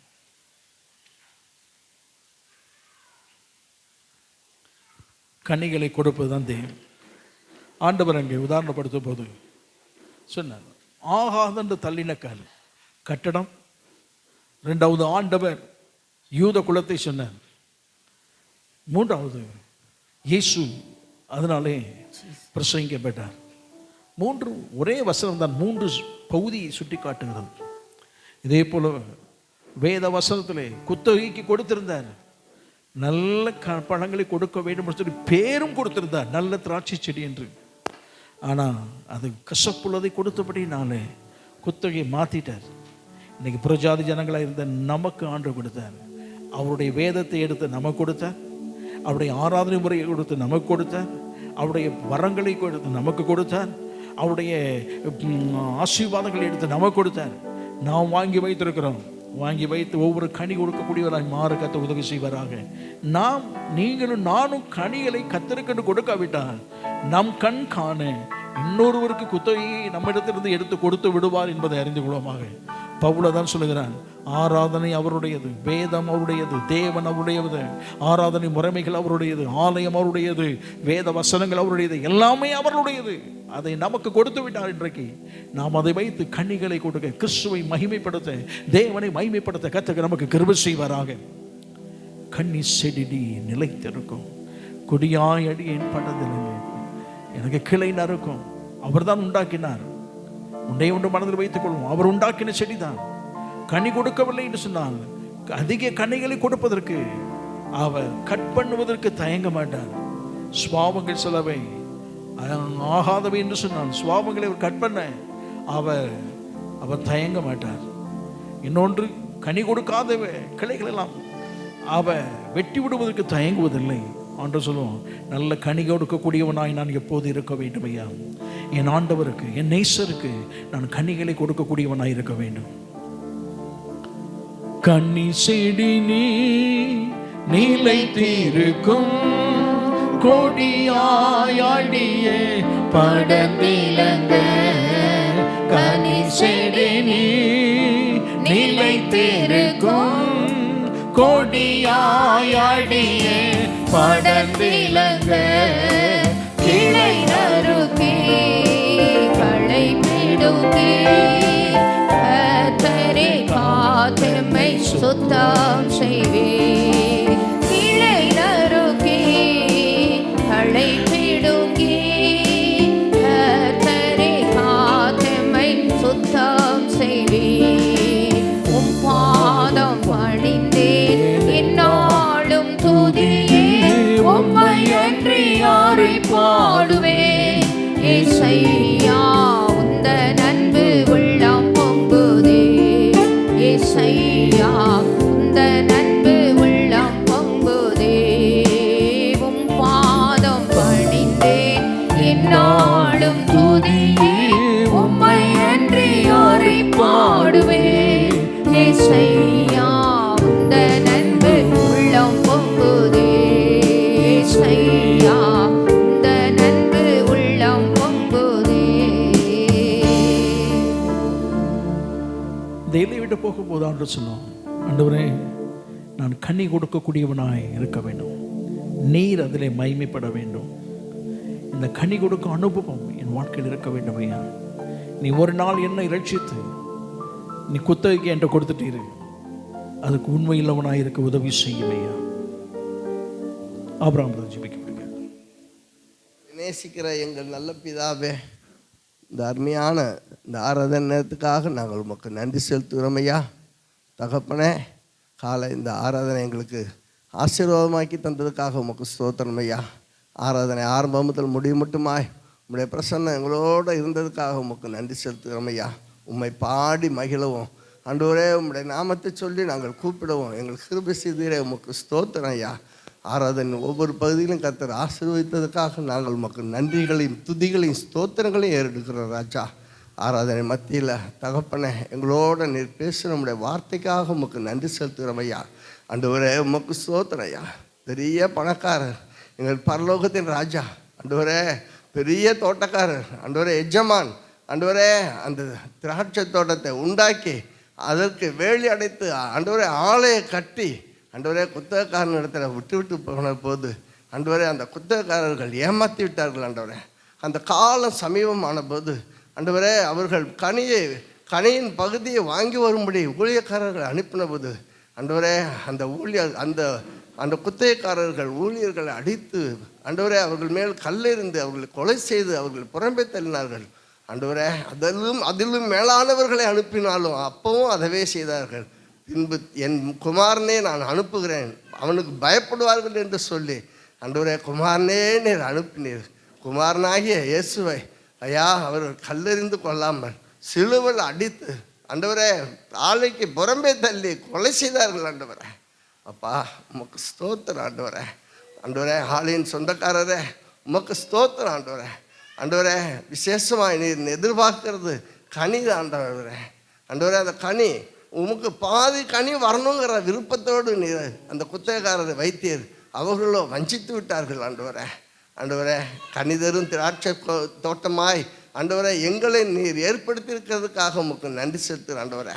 ஆண்டவரே யூதர்களை ஆண்டவரே திராட்சை தோட்டமாக வைத்து அவர்களை திராட்சை தோட்டத்தின் ஆண்டவரே நல்ல கனி தரக்கூடிய நற்குலை திராட்சை தோட்டமாய் வர எதிர்பார்த்தீர் ஆண்டவரே. அவர்களோ நற்கனி கொடுக்காமல் கசப்பான கனியை கொடுத்ததுனால அவர்கள் வேற அப்படியே நறுக்கி விட்டு ஆண்டவரே காட்டு ஒலிவு மரமாகிய எங்களை ஆண்டவரே அந்த நற்குலை திராட்சை செடியில் நாட்டினீர் ஆண்டவரே.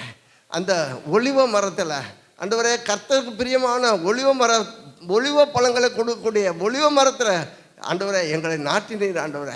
எங்களை கட்டி வைத்தீர் ஆண்டவரே. நாங்கள் ஆண்டவரே உமக்கென்று நல்ல ஒலிவ பழங்களை கொடுக்க முடியாய் எங்களுக்கு கிருபை செய்தீர் ஆண்டவரே. ஆண்டவரே எங்களுக்குன்னு ஒரு காலம் வரும். அந்த நாட்களில் எங்களுடைய நாட்களில் அந்த கனி வரும் நாட்களில் கனி எதிர்பார்க்கிற நாட்களில் நாங்கள் கனி கொடுத்து ஆண்டவரே உம்முடைய நாமத்தை மகிமைப்படுத்த எங்களுக்கு உதவி செய்யும் ஆண்டவரே. எங்களுடைய காலங்கள் ஆண்டவரே அந்த கனி கொடுக்குற காலங்களில் நீர் விரும்பி வரும்போது நாங்கள் கனி இல்லாமல் இருந்தோம்னு சொன்னால் நீர் எங்கள் மேலே ஏமாற்றம் அடைந்து எங்களை சபித்து விடுவீர் ஆண்டவரே. எங்களை ஒப்பு கொடுக்குறோம் ஆண்டவரே. அந்த காலத்துக்காக எங்களை ஒப்பு கொடுக்குறோம் ஆண்டவரே. நீர் எங்களை தேடி வரும்போது நாங்கள் கனி கொடுக்கக்கூடிய அனுபவத்தில் நாங்கள் வரக்கூடிய அந்த கிருபையை எங்களுக்கு நீர் தரும்படியாக நாங்கள் ஜெபிக்கிறோம் ஆண்டவரே. ஆண்டவரே உமக்கு ஸ்தோத்திரம் ஆண்டவரே. எங்களிடத்துலையும் கனி இல்லைன்னு சொன்னால் புறம்பே இருக்கிற ஜனங்களிடத்தில் அதை மாற்றி விடுவீர், அந்த குத்தகை மாற்றி போடுவீர் என்று சொல்லி நாங்கள் நாங்கள் ஆண்டவரே நம்முடைய சத்தியத்தை கேட்டோம் தகப்பனே. வேதத்திலையும் கூட நாங்கள் வாசிக்கிறோம். மேற்கிலும் கிழக்கிலும் தெற்கிலும் வடக்கிலும் இருந்து பரலோக ராஜ்யத்தில் ஆபிரகாமோடும் ஈசாக்கோடும் யாக்கோபோடும் பந்தி இருப்பார்கள். அங்கே தேவ ஜனங்கள் ராஜ்யத்தின் புத்திரர் அழுகையான இருட்டான பற்கடிப்பான இடத்துல தள்ளப்படுவார்கள் என்று சொல்லியிருக்குது ஆண்டவரே. கனி கொடாத ஜனங்கள் இருக்கிற ஆண்டவரே நீர் தெரியப்படுத்தின வசனத்துக்காக உமக்கு நன்றி ஆண்டவரே. நான் கனி கொடுத்து நாங்கள் ஆபிரகாமோடும் ஈசாக்கோடும் யாக்கோபோடும் பரலோகத்தில் வந்து அமர்ந்து பந்தி இருக்கிற அந்த அனுபவத்தை கர்த்தர் ஒவ்வொருவருக்கும் தரும்படியாக நாங்கள் ஜெபிக்கிறோம் ஆண்டவரே. கனிதரும் சிலாக்கியத்தை தாரு ஆண்டவரே. ஆண்டவரே கனிதரும் சிலாக்கியத்தை எங்களுக்கு தாரு ஆண்டவரே. கிருபை செய்யுங்கப்பா. உம்முடைய பாதத்தில் எங்களை தாழ்த்துக்கிறோம் ஆண்டவரே. உம்முடைய பாதத்தில் எங்களை அர்ப்பணிக்கிறோம் ஆண்டவரே. செய்தி கொடுத்த தாசனை ஆசீர்வதிங்க. செய்தி கேட்ட பிள்ளைகள் ஒவ்வொருவரையும் ஆசீர்வதிங்க. ஆராதனைக்கு வந்த சிறியோர் பெரியோர் ஒவ்வொருவரையும் ஆசீர்வதிங்க. உம்முடைய நாமத்தை மகிமைப்படுத்துங்க. இயேசுவின் நாமத்தில் ஜெபிக்கிறோம் எங்கள் நல்ல பிதாவே. ஆமென் ஆமென். நாத்துமாவே கர்த்தரை ஸ்தோத்திரி, நாத்துமாவே கர்த்தரை ஸ்தோத்திரி. ஆமென் ஆமென். நம்முடைய கர்த்தராக இருக்கிற இயேசு கிறிஸ்துவின் கிருபையும் பிதாவாகிய தேவனுடைய அன்பும் பரிசுத்த ஆவியானவருடைய அந்யோன்ய ஐக்கியம் கிருபை சமாதானம் சந்தோஷம் நாம் அனைவரோடும் இன்றும் என்றும் சதாகாலம் இருப்பதாக. ஆமென். ஹல்லேலூயா, ஹல்லேலூயா, ஹல்லேலூயா. ஆண்டவர்களை ஆசீர்வதிப்பார்.